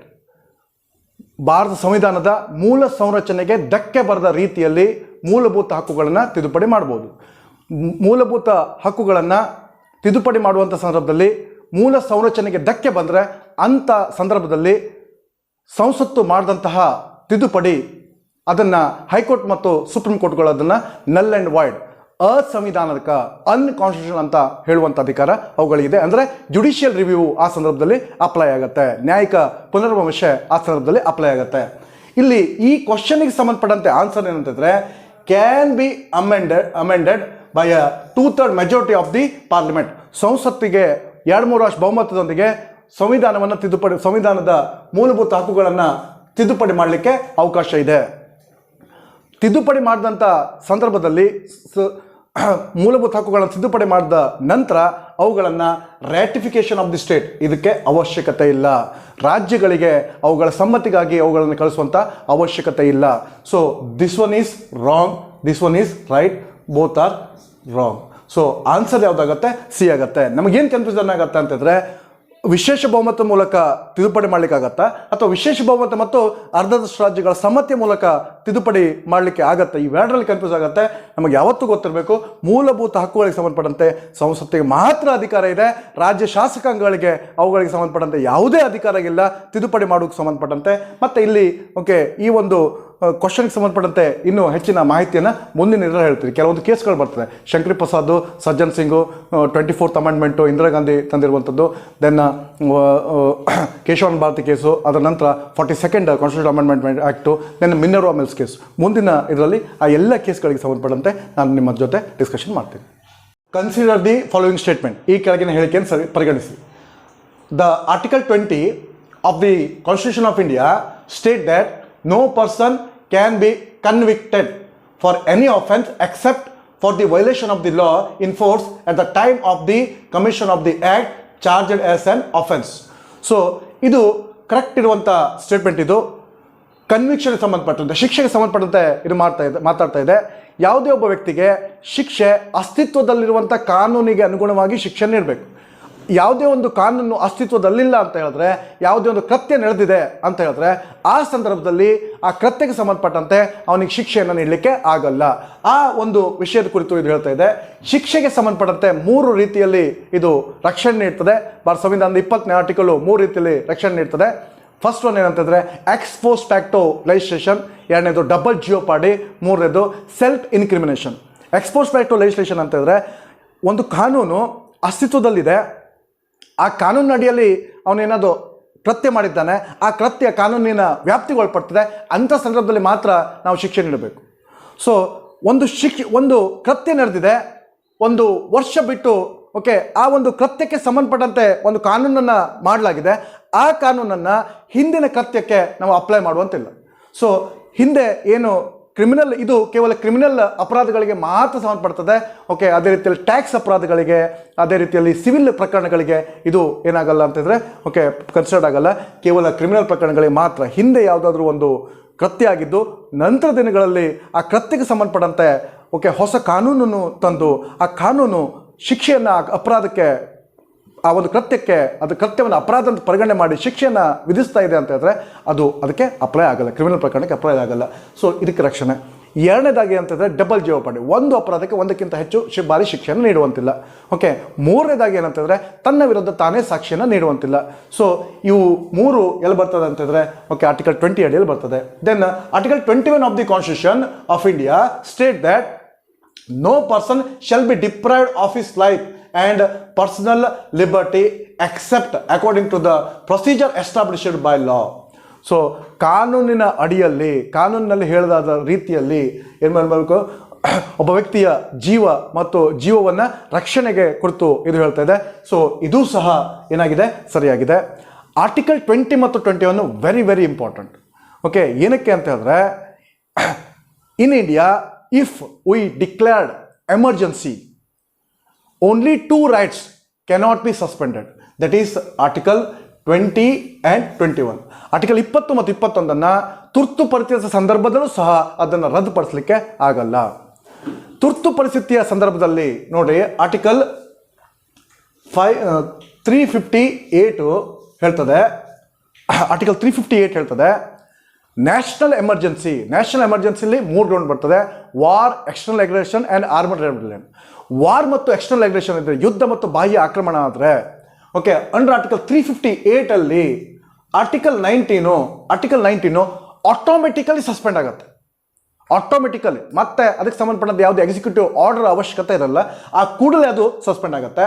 Article 359 ಏನು ಹೇಳ್ತದೆ ಅಂತಂದರೆ, ರಾಷ್ಟ್ರಾಧ್ಯಕ್ಷರು ಯಾವುದೇ ಒಂದು ಮೂಲಭೂತ ಹಕ್ಕುಗಳನ್ನು ರದ್ದುಪಡಿಸ್ಬೋದು. ಸೊ ರದ್ದುಪಡಿಸಲಿಕ್ಕೆ ಆರ್ಟಿಕಲ್ 359 ಅವಕಾಶ ಮಾಡಿಕೊಡ್ತದೆ. ಯಾವ ರೀತಿ ರದ್ದುಪಡಿಸ್ಬೋದು ಅಂತಂದರೆ, ಒಂದು ಆರ್ಡರನ್ನು ಹೊರಡಿಸೋದ್ರ ಮೂಲಕ, ನೋಟಿಫಿಕೇಶನನ್ನು ಮಾಡೋದ್ರ ಮೂಲಕ. ಆರ್ಟಿಕಲ್ 14, 15, 16, 17, 18 ಇವುಗಳನ್ನು ರದ್ದುಪಡಿಸ್ಬೋದು. ಅಥವಾ ಬೇರೆ ಯಾವುದೇ ಒಂದು 23, 24 ಅಥವಾ 25, 26, 27, 28 ಈ ಯಾವುದೇ ಹಕ್ಕುಗಳನ್ನು ಅವರು ಏನು ಮಾಡ್ಬೋದು, ರದ್ದುಪಡಿಸ್ಬೋದು. ಆದರೆ ಈ ರೀತಿ ಮೂಲಭೂತ ಹಕ್ಕುಗಳನ್ನು ಎಮರ್ಜೆನ್ಸಿ ಸಂದರ್ಭದಲ್ಲಿ ಮಾತ್ರ ರದ್ದುಪಡಿಸುವಂಥದ್ದು, ಅದು ರಾಷ್ಟ್ರಪತಿಗೆ ಮಾತ್ರ ಅವಕಾಶ ಇದೆ. ರಾಷ್ಟ್ರಪತಿಯು ಒಂದು ಆರ್ಡರನ್ನು ಪಾಸ್ ಮಾಡೋದ್ರ ಮೂಲಕ ಏನು ಮಾಡ್ಬೋದು, ಅವುಗಳನ್ನು ಆ ಒಂದು ಮೂಲಭೂತ ಹಕ್ಕುಗಳನ್ನು ರದ್ದುಪಡಿಸ್ಬೋದು. ಎರಡು ಮೂಲಭೂತ ಹಕ್ಕುಗಳನ್ನು ರದ್ದುಪಡಿಸ್ಲಿಕ್ಕೆ ಆಗಲ್ಲ. Article 20 and 21. ಆರ್ಟಿಕಲ್ 19 ಎಮರ್ಜೆನ್ಸಿ, ರಾಷ್ಟ್ರೀಯ ತುರ್ತು ಪರಿಸ್ಥಿತಿ, ಯುದ್ಧ ಮತ್ತು ಬಾಹ್ಯ ಆಕ್ರಮಣ ಆಯಿತು ಅಂತ ಹೇಳಿದ್ರೆ ಆ ಸಂದರ್ಭದಲ್ಲಿ ಆಟೋಮೆಟಿಕ್ ಆಗಿ ರದ್ದಾಗತ್ತೆ. ಇದಿಷ್ಟು ನಿಮಗೆ ಲಕ್ಷ್ಯದಲ್ಲಿ ಇರಬೇಕು. ನೆಕ್ಸ್ಟ್ ಕ್ವಶನ್ ನೋಡ್ರಿ. Consider the following statement. The fundamental rights under the Indian constitution are fundamental because. ಮೂಲಭೂತ ಹಕ್ಕುಗಳು, ಇದನ್ನು ಮೂಲಭೂತ ಹಕ್ಕುಗಳು ಅಂತ ಕರೀತಾರೆ ಏಕೆಂದರೆ, ಆಲ್ರೆಡಿ 4 ಆಪ್ಷನ್ಗಳನ್ನು ಕೊಟ್ಟಿದ್ದಾರೆ. ಮೂಲಭೂತ ಹಕ್ಕುಗಳನ್ನು ಮೂಲಭೂತ ಹಕ್ಕು ಅಂತ, ಓಕೆ, ಈ ಹಕ್ಕುಗಳನ್ನು ಮೂಲಭೂತ ಹಕ್ಕುಗಳಂತ ಕರೀತಾರೆ. ಏನಕ್ಕೆ ಅಂತ ಹೇಳಿ ಕೆಳಗಡೆ ಆಪ್ಷನ್ ಕೊಟ್ಟಿದ್ದಾರೆ. The are protected and enforced by the constitution. So ಸಂವಿಧಾನದಿಂದ ಅವುಗಳ ರಕ್ಷಣೆ ನೀಡಲಾಗಿದೆ ಮತ್ತು ಸಂವಿಧಾನದಿಂದ ಜಾರಿ ಬರ್ತಾ ಇದೆ. ಎರಡನೇದು, they can be suspended only in the manner prescribed by the constitution. ಕೇವಲ ಸಂವಿಧಾನದಲ್ಲಿ ಅವುಗಳನ್ನು, ಓಕೆ, ಯಾವ ರೀತಿ ಅವನ್ನು ರದ್ದುಪಡಿಸಬೇಕು ಆ ಒಂದು ಪ್ರಕ್ರಿಯೆ ಮೂಲಕ ಮಾತ್ರ ರದ್ದುಪಡಿಸಬೇಕು, ಅದನ್ನು ಬಿಟ್ಟು ಬೇರೆ ಯಾವುದೇ ರೀತಿಯಲ್ಲೂ ರದ್ದುಪಡಿಸ್ಲಿಕ್ಕೆ ಆಗಲ್ಲ. ಸೊ ಇದು ಎರಡನೇ ಆಪ್ಷನ್ ಹೇಳ್ತಾ ಇದೆ. ದೆನ್ ಮೂರನೇ ಹೇಳ್ತಾ ಇದೆ, they are enforceable against the state. ರಾಜ್ಯದ ವಿರುದ್ಧ, ಅದು ಸರ್ಕಾರದ ವಿರುದ್ಧ, ಅದು ಕೇಂದ್ರ ಸರ್ಕಾರ ಇರ್ಬೋದು, ರಾಜ್ಯ ಸರ್ಕಾರ ಇರ್ಬೋದು. ಸೊ ಅವುಗಳ ವಿರುದ್ಧ ಇವುಗಳನ್ನು ಏನು ಮಾಡ್ಬೋದು, ಜಾರಿ ಎನ್ಫೋರ್ಸ್ ಮಾಡ್ಬೋದು, ಅವುಗಳ ವಿರುದ್ಧವಾಗಿ ಮಾಡ್ಬೋದು. Then they cannot be amended. So ಅವುಗಳನ್ನು ತಿದ್ದುಪಡಿ ಮಾಡಲಿಕ್ಕೆ ಬರಲ್ಲ. ಹಾಗೆ 4ರಲ್ಲಿ ಯಾವುದಾಗತ್ತೆ? ಕೆಳಗಡೆ ಮತ್ತೆ ಆಪ್ಷನ್ ಅನ್ನು ಕೊಟ್ಟಿದ್ದಾರೆ. CDS ಅಲ್ಲಿ ಕೇಳಿರುವಂಥ ಕ್ವಶನ್ ಇದು. Okay, so here 1, 2 and 3 option D ಆಗುತ್ತೆ. ಆಪ್ಷನ್ ಡಿ ಆಗುತ್ತೆ. 1, 2 and 3 they are protected and enforced by the constitution. ಸಂವಿಧಾನ ಇವುಗಳನ್ನು ರಕ್ಷಣೆ ಮಾಡ್ತದೆ ಮತ್ತು ಜಾರಿಗೆ ತರ್ತದೆ. ಸಸ್ಪೆನ್ಷನನ್ನು ಮಾಡಬೇಕಿದ್ರೆ, ಮೂಲಭೂತ ಹಕ್ಕುಗಳನ್ನು ಸಸ್ಪೆಂಡ್ ಮಾಡಬೇಕಿದ್ರೆ, ಓಕೆ, ಸಂವಿಧಾನದಲ್ಲಿ ವಿವರಿಸಿದ ರೀತಿಯಲ್ಲಿ ಮಾತ್ರ ಸಸ್ಪೆಂಡ್ ಮಾಡಬೇಕು. ಓಕೆ, ಇವುಗಳನ್ನು ಯಾರ ವಿರುದ್ಧ ನೀಡಲಾಗಿದೆ ಅಂತ ಹೇಳಿದ್ರೆ, ಓಕೆ, ರಾಷ್ಟ್ರದ ವಿರುದ್ಧ, ರಾಜ್ಯದ ವಿರುದ್ಧ, ಕೇಂದ್ರ ಸರ್ಕಾರದ ವಿರುದ್ಧ, ರಾಜ್ಯ ಸರ್ಕಾರದ ವಿರುದ್ಧ ನೀಡಲಾಗಿದೆ. ಓಕೆ, ಇವುಗಳನ್ನು ತಿದ್ದುಪಡಿ ಮಾಡಬಹುದು. ಇದೊಂದು ಮಾತ್ರ ತಪ್ಪಾಗಿದೆ. 4th option wrong. So application ಇದೆ, ನಾವು ವಿಚಾರ ಮಾಡಬೇಕಾಗತ್ತೆ ಈ ಒಂದು ಕ್ವಶನ್ಗೆ ಸಂಬಂಧಪಟ್ಟಂತೆ. Under the provisions of the right to freedom of religion, ಧಾರ್ಮಿಕ ಸ್ವಾತಂತ್ರ್ಯದ ಹಕ್ಕಿಗೆ ಸಂಬಂಧಪಟ್ಟಂತೆ ಇದೆ. ಇದರಲ್ಲಿ ಯಾವ್ಯಾವ್ದು ಬರ್ತದೆ? ಧಾರ್ಮಿಕ ಸ್ವಾತಂತ್ರ್ಯದ ಹಕ್ಕಿನಲ್ಲಿ ಯಾವ್ದು ಬರ್ತದೆ? ಓಕೆ, ಆರ್ಟಿಕಲ್ 25, ಆರ್ಟಿಕಲ್ 26, 27, 28 ಇದು 4 ಧಾರ್ಮಿಕ ಸ್ವಾತಂತ್ರ್ಯ ಹಕ್ಕಿನ ಬಗ್ಗೆ ಹೇಳ್ತದೆ. ರೈಟ್ ಟು ಪ್ರೊಪಗೇಟ್ ರಿಲಿಜನ್, ಒಂದು ಧರ್ಮವನ್ನು ಪ್ರಸಾರ ಮಾಡುವಂಥ ಹಕ್ಕು. ಭಾರತದಲ್ಲಿ ಧರ್ಮವನ್ನು ಪ್ರಸಾರ ಮಾಡುವಂಥ ಹಕ್ಕು ನಮಗಿದೆ. ನಮ್ಮ ಧರ್ಮದ ಉತ್ತಮ ಅಂಶಗಳನ್ನು ನಾವು ಅದನ್ನು ಬೋಧನೆ ಮಾಡ್ಬೋದು, ಅದರ ಬಗ್ಗೆ ನಾವು ಮಾತನಾಡ್ಬೋದು. ಯಾವುದೇ ಒಂದು ಧರ್ಮದ ಕುರಿತು ಉತ್ತಮ ಅಂಶಗಳನ್ನು ನಾವು ಮಾತನಾಡ್ಬೋದು. ಒಳ್ಳೆಯ ಸದುದ್ದೇಶದಿಂದ ಅದನ್ನು ಮಾತಾಡಿದ್ರೆ ಅದು ಧಾರ್ಮಿಕ ಸ್ವಾತಂತ್ರ್ಯದ ಹಕ್ಕಿನ ಅಡಿಯಲ್ಲಿ ಬರ್ತದೆ. ಫಸ್ಟ್ ಒಂದು right to the Sikhs to wear and carry kirpan. So ಕ್ರಿಪಾನ ತಲೆಯ ಮೇಲೆ ಹಾಕೊಳ್ತಾರಲ್ಲ ಸಿಖ್ರು, ಅದು ಸಹ ಸಂವಿಧಾನಬದ್ಧ ಇದೆ, ಧಾರ್ಮಿಕ ಸ್ವಾತಂತ್ರ್ಯದ ಹಕ್ಕಾಗಿರ್ತದೆ. ಒಬ್ಬ ವ್ಯಕ್ತಿಗೆ ತಾನು ಯಾವ ಧರ್ಮದವನು ಅಂತ ತೋರಿಸ್ಕೊಳ್ಳುವಂಥ ಹಕ್ಕು ಸಹ ಇದೆ. ಸೊ ಹಿಂದೂ ಧರ್ಮದವರು ಅವರ ವೇಷಭೂಷಣ ಬೇರೆ ಇರ್ತದೆ, ಇಸ್ಲಾಂ ಧರ್ಮದವರ ವೇಷಭೂಷಣ ಬೇರೆ ಇರ್ತದೆ, ಕ್ರೈಸ್ತ ಧರ್ಮದವರ ವೇಷಭೂಷಣ ಬೇರೆ ಇರ್ತದೆ, ಅದೇ ರೀತಿ ಪಾರ್ಸಿ, ಸಿಖ್ ಇವುಗಳ ವೇಷಭೂಷಣ ಬೇರೆ ಇರ್ತದೆ. ಆ ವೇಷಭೂಷಣ ಮೂಲಕ ನಾವೇನು ಗುರುತಿಸ್ಬೋದು ಅಂತಂದರೆ ಅವನು ಯಾವ ಧರ್ಮಕ್ಕೆ ಸಂಬಂಧಪಟ್ಟವನು. ಇದು ಸಹ ಏನಂತಾರೆ, ಧಾರ್ಮಿಕ ಸ್ವಾತಂತ್ರ್ಯದ ಹಕ್ಕಾಗಿರ್ತದೆ. Right of the state to legislate for social reform, ಸಮಾಜದಲ್ಲಿ ಸಾಮಾಜಿಕ ಸುಧಾರಣೆಯನ್ನು ತರುವಂಥ ಉದ್ದೇಶದಿಂದ ಓಕೆ ಸರ್ಕಾರ ಏನು ಮಾಡ್ಬೋದು ಅಂತಂದರೆ ಯಾವುದೇ ಒಂದು ಕಾನೂನುಗಳನ್ನು ತರ್ಬೋದು. ಇದು ಸಹ ಓಕೆ ರಾಜ್ಯ ಏನು ಮಾಡ್ಬೋದು, ರಾಜ್ಯಕ್ಕೆ ಇದಕ್ಕೆ ಅವಕಾಶ ಇದೆ. ಸೊ ಇದು ಸಹ ಯಾವುದೇ ಒಂದು ಕಾನೂನನ್ನು ಸಾಮಾಜಿಕ ಸದುದ್ದೇಶದಿಂದ, ಒಳ್ಳೆಯ ಉದ್ದೇಶದಿಂದ ರಾಜ್ಯ ಅದನ್ನು ಜಾರಿಗೆ ತಂದರೆ, ಸಮಾಜದ ಉದ್ಧಾರ ಮಾಡಬೇಕು ಅನ್ನುವಂಥ ಉದ್ದೇಶದಿಂದ ಸಹ ಜಾರಿಗೆ ತಂದರೆ ಅದು ಸಹ ಧಾರ್ಮಿಕ ಸ್ವಾತಂತ್ರ್ಯದ ಹಕ್ಕಿನ ಅಡಿಯಲ್ಲಿ ಬರ್ತದೆ. ರಾಜ್ಯ ಏನು ಮಾಡುವಂತಿಲ್ಲ, ಯಾವುದೇ ಒಂದು ಧರ್ಮಕ್ಕೆ ವಿಶೇಷವಾದಂಥ ಸ್ಥಾನಮಾನವನ್ನು ನೀಡುವಂತಿಲ್ಲ, ಯಾವುದೇ ಧರ್ಮವನ್ನು ರಾಷ್ಟ್ರೀಯ ಧರ್ಮ ಅಂತ ಘೋಷಣೆ ಮಾಡುವಂತಿಲ್ಲ, ಒಂದೇ ಒಂದು ಧರ್ಮಕ್ಕೆ ಪ್ರೋತ್ಸಾಹ ಮಾಡುವಂತಿಲ್ಲ. ಎಲ್ಲ ಧರ್ಮವನ್ನು ಸಮವನ್ನು ಕಾಣಿದ್ರೆ ಅದು ಏನಂತಂದರೆ ಓಕೆ ಧಾರ್ಮಿಕ ಸ್ವಾತಂತ್ರ್ಯ ಹಕ್ಕು. ಓಕೆ, ಸೊ 1, 2, 3 ರೈಟ್ ಆಗುತ್ತೆ. This 4th one is wrong. Right of the religious bodies to secure conversion of people to their own faith. ತನ್ನ ಧರ್ಮಕ್ಕೆ ಇತರ ಧರ್ಮೀಯರನ್ನು ಕನ್ವರ್ಷನ್ ಮಾಡೋದಿದೆಯಲ್ಲ, ಇಲ್ಲಿ ಅವಕಾಶ ಇಲ್ಲ. ರಾಜ್ಯ ಇಲ್ಲಿ ಏನಿಲ್ಲ ಅಂತಂದರೆ ಯಾವುದೇ ಒಬ್ಬ ಧಾರ್ಮಿಕ ಸ್ವಾತಂತ್ರ್ಯ ಅಪ್ಲೈ ಆಗಲ್ಲ. ಸೊ ಇದು ಏನಾಗುತ್ತೆ, ಕ್ರಿಮಿನಲ್ ಅಫೆನ್ಸ್ ಆಗುತ್ತೆ. ಸೊ ಆದ್ದರಿಂದ 4th one ರಾಂಗ್ ಆಗುತ್ತೆ. ಇಲ್ಲಿ ಆನ್ಸರು 1, 2 and 3. ಎರಡು ಕ್ವಶನ್ಗಳು ತುಂಬ ಸರಳ ಇದೆ, ನೇರವಾಗಿ ಆರ್ಟಿಕಲ್ ಬಗ್ಗೆ ಕೇಳ್ತಾ ಇದ್ದಾರೆ. Which provision of the fundamental rights is directly related to the exploitation of children. So ಮಕ್ಕಳ ಎಕ್ಸ್ಪ್ಲೋಟೇಷನ್ಗೆ ಸಂಬಂಧಪಟ್ಟಂತೆ ಯಾವುದು ಅಂತ. ಸೊ ಶೋಷಣೆಯ ವಿರುದ್ಧ ಹಕ್ಕುಗಳು ಆರ್ಟಿಕಲ್ 23 ಆ್ಯಂಡ್ 24. ಮಕ್ಕಳಿಗೆ ಸಂಬಂಧಪಟ್ಟಂತೆ 14 ವರ್ಷಕ್ಕಿಂತ ಕಡಿಮೆ ವಯಸ್ಸಿನ ಮಕ್ಕಳು ಕಾರ್ಖಾನೆ, ಗಣಿ ಮತ್ತು ಅಪಾಯಕಾರಿ ಕೆಲಸಗಳನ್ನು ಮಾಡುವಂತಿಲ್ಲ ಅಂತ ಹೇಳುವಂಥ article 24. Okay, this is very very important. ಅನೇಕ ಎಕ್ಸಾಮ್ದಲ್ಲಿ ರಿಪೀಟೆಡ್ಲಿ ಕೇಳಿದ್ದಾರೆ. ಸೊ ಅದರಿಂದ ದಯವಿಟ್ಟು ಈ ಒಂದು ಆರ್ಟಿಕಲ್ಗಳನ್ನು ತುಂಬ ನೆನಪಲ್ಲಿಟ್ಕೊಳ್ರಿ. ನೆಕ್ಸ್ಟ್ ಕ್ವಶನ್ನು, okay, an accused of an offence cannot be compelled to be a witness against himself. Which article of Indian constitution provides for this? ಯಾವುದೇ ಒಬ್ಬ ವ್ಯಕ್ತಿ ಅವನನ್ನು ಅಕ್ಯೂಸ್ಡ್ ಅಂತ ಗುರುತಿಸಲಾಗಿದೆ, ಕೋರ್ಟ್ನಲ್ಲಿ ನಿಂತಿದ್ದಾನೆ, ಅವನ ಮೇಲೆ ಆಪಾದನೆಗಳಿವೆ, ಆರೋಪಿ ಇದ್ದಾನೆ ಅವನು. ಆ ಆರೋಪಿಗೆ ಓಕೆ ತನ್ನ ವಿರುದ್ಧ ತಾನೇ ಸಾಕ್ಷಿಯನ್ನು ಹೇಳುವಂತೆ ಕಂಪಲ್ಷನ್ ಮಾಡುವಂತಿಲ್ಲ. ಈ ರೀತಿಯಲ್ಲಿ ಯಾವ ಆರ್ಟಿಕಲ್ ಹೇಳ್ತದೆ? ಆರ್ಟಿಕಲ್ 20 ಕೊಟ್ಟಿದ್ದಾರೆ, 21 ಕೊಟ್ಟಿದ್ದಾರೆ, 22 ಕೊಟ್ಟಿದ್ದಾರೆ, 74 ಕೊಟ್ಟಿದ್ದಾರೆ. ಓಕೆ, ಆಲ್ರೆಡಿ ನಾನು ಹೇಳಿದ್ದೀನಿ ಆರ್ಟಿಕಲ್ 20. ಓಕೆ, ತನ್ನ ವಿರುದ್ಧ ತಾನೇ ಸಾಕ್ಷಿಯನ್ನು ಹೇಳುವಂತಿಲ್ಲ. 3 ರೀತಿಯಲ್ಲಿ ಹೇಳ್ತಾರೆ: ex post facto legislation, double jeopardy, okay, self incrimination. So self incrimination ಬರುವಂಥದ್ದು ಆರ್ಟಿಕಲ್ 20 ಅಡಿಯಲ್ಲಿ. ಸ್ವಲ್ಪ ಥಿಂಕ್ ಮಾಡಬೇಕಾಗತ್ತೆ, ನಮ್ಮ ಮೈಂಡನ್ನು ಅಪ್ಲೈ ಮಾಡಬೇಕಾಗತ್ತೆ. ಇಲ್ಲಿ 2 ಆರ್ಟಿಕಲ್ಗಳನ್ನು ಸೇರಿಸಿ ಕ್ವಶನನ್ನು ಕೇಳಿರುವಂಥದ್ದು. Article 19, okay, article 19 1D, okay, ಮತ್ತು ಆರ್ಟಿಕಲ್ 21 ಇವೆರಡನ್ನು ಸೇರಿಸಿ ಕ್ವಶನನ್ನು ಕೇಳಿರುವಂಥದ್ದು. Which one of the following right is available under article 19(1)D read with article 21. So article 19(1)D ಏನು ಹೇಳ್ತದೆ ಅಂತಂದರೆ ಮೂವ್ಮೆಂಟ್, ರೈಟ್ ಟು ಮೂವ್. ಭಾರತದ ಯಾವುದೇ ಭಾಗದಲ್ಲಿ ವಾಸಿಸುವಂಥ ಸ್ವಾತಂತ್ರ್ಯ. ಭಾರತದ ಯಾವುದೇ ಭಾಗದಲ್ಲಿ ವಾಸಿಸುವಂಥ ಸ್ವಾತಂತ್ರ್ಯ ಅದು ಏನಂತಂದರೆ ಇಂಟರ್ನಲ್ ಮೂವ್ಮೆಂಟ್. ಭಾರತ ಆಂತರಿಕವಾಗಿ ಯಾವುದೇ ಒಂದು ರಾಜ್ಯದಲ್ಲಿ ಹೋಗ್ಬೋದು, ಯಾವುದೇ ಒಂದು ಆಸಾಮ್ ಹೋಗ್ಬೋದು, ನಾವು ಅರುಣಾಚಲ್ ಪ್ರದೇಶ ಹೋಗ್ಬೋದು, ಬೇರೆ ಬೇರೆ ಭಾಗಗಳಿಗೆ ನಾವು ಸಂಚಾರ ಮಾಡ್ಬೋದು. ಆದರೆ ಸಂಚಾರ ಮಾಡೋದು ಭಾರತ ಒಳಗಡೆ ಮಾತ್ರ.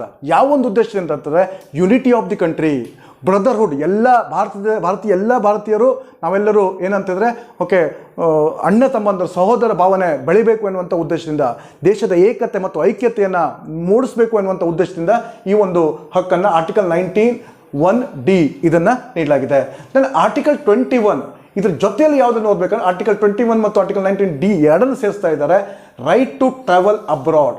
ಸೊ ಇಂಟರ್ನಲ್ಲಿ ಆದರೆ ಭಾರತದ ಒಳಗಡೆ ನಾವು ಸಂಚಾರ ಮಾಡೋದಾದರೆ ಸಂಚರಿಸುವ ಹಕ್ಕಿನ ಅಡಿಯಲ್ಲಿ ಆರ್ಟಿಕಲ್ 19(1)D ಅದು ಅಪ್ಲೈ ಆಗುತ್ತೆ.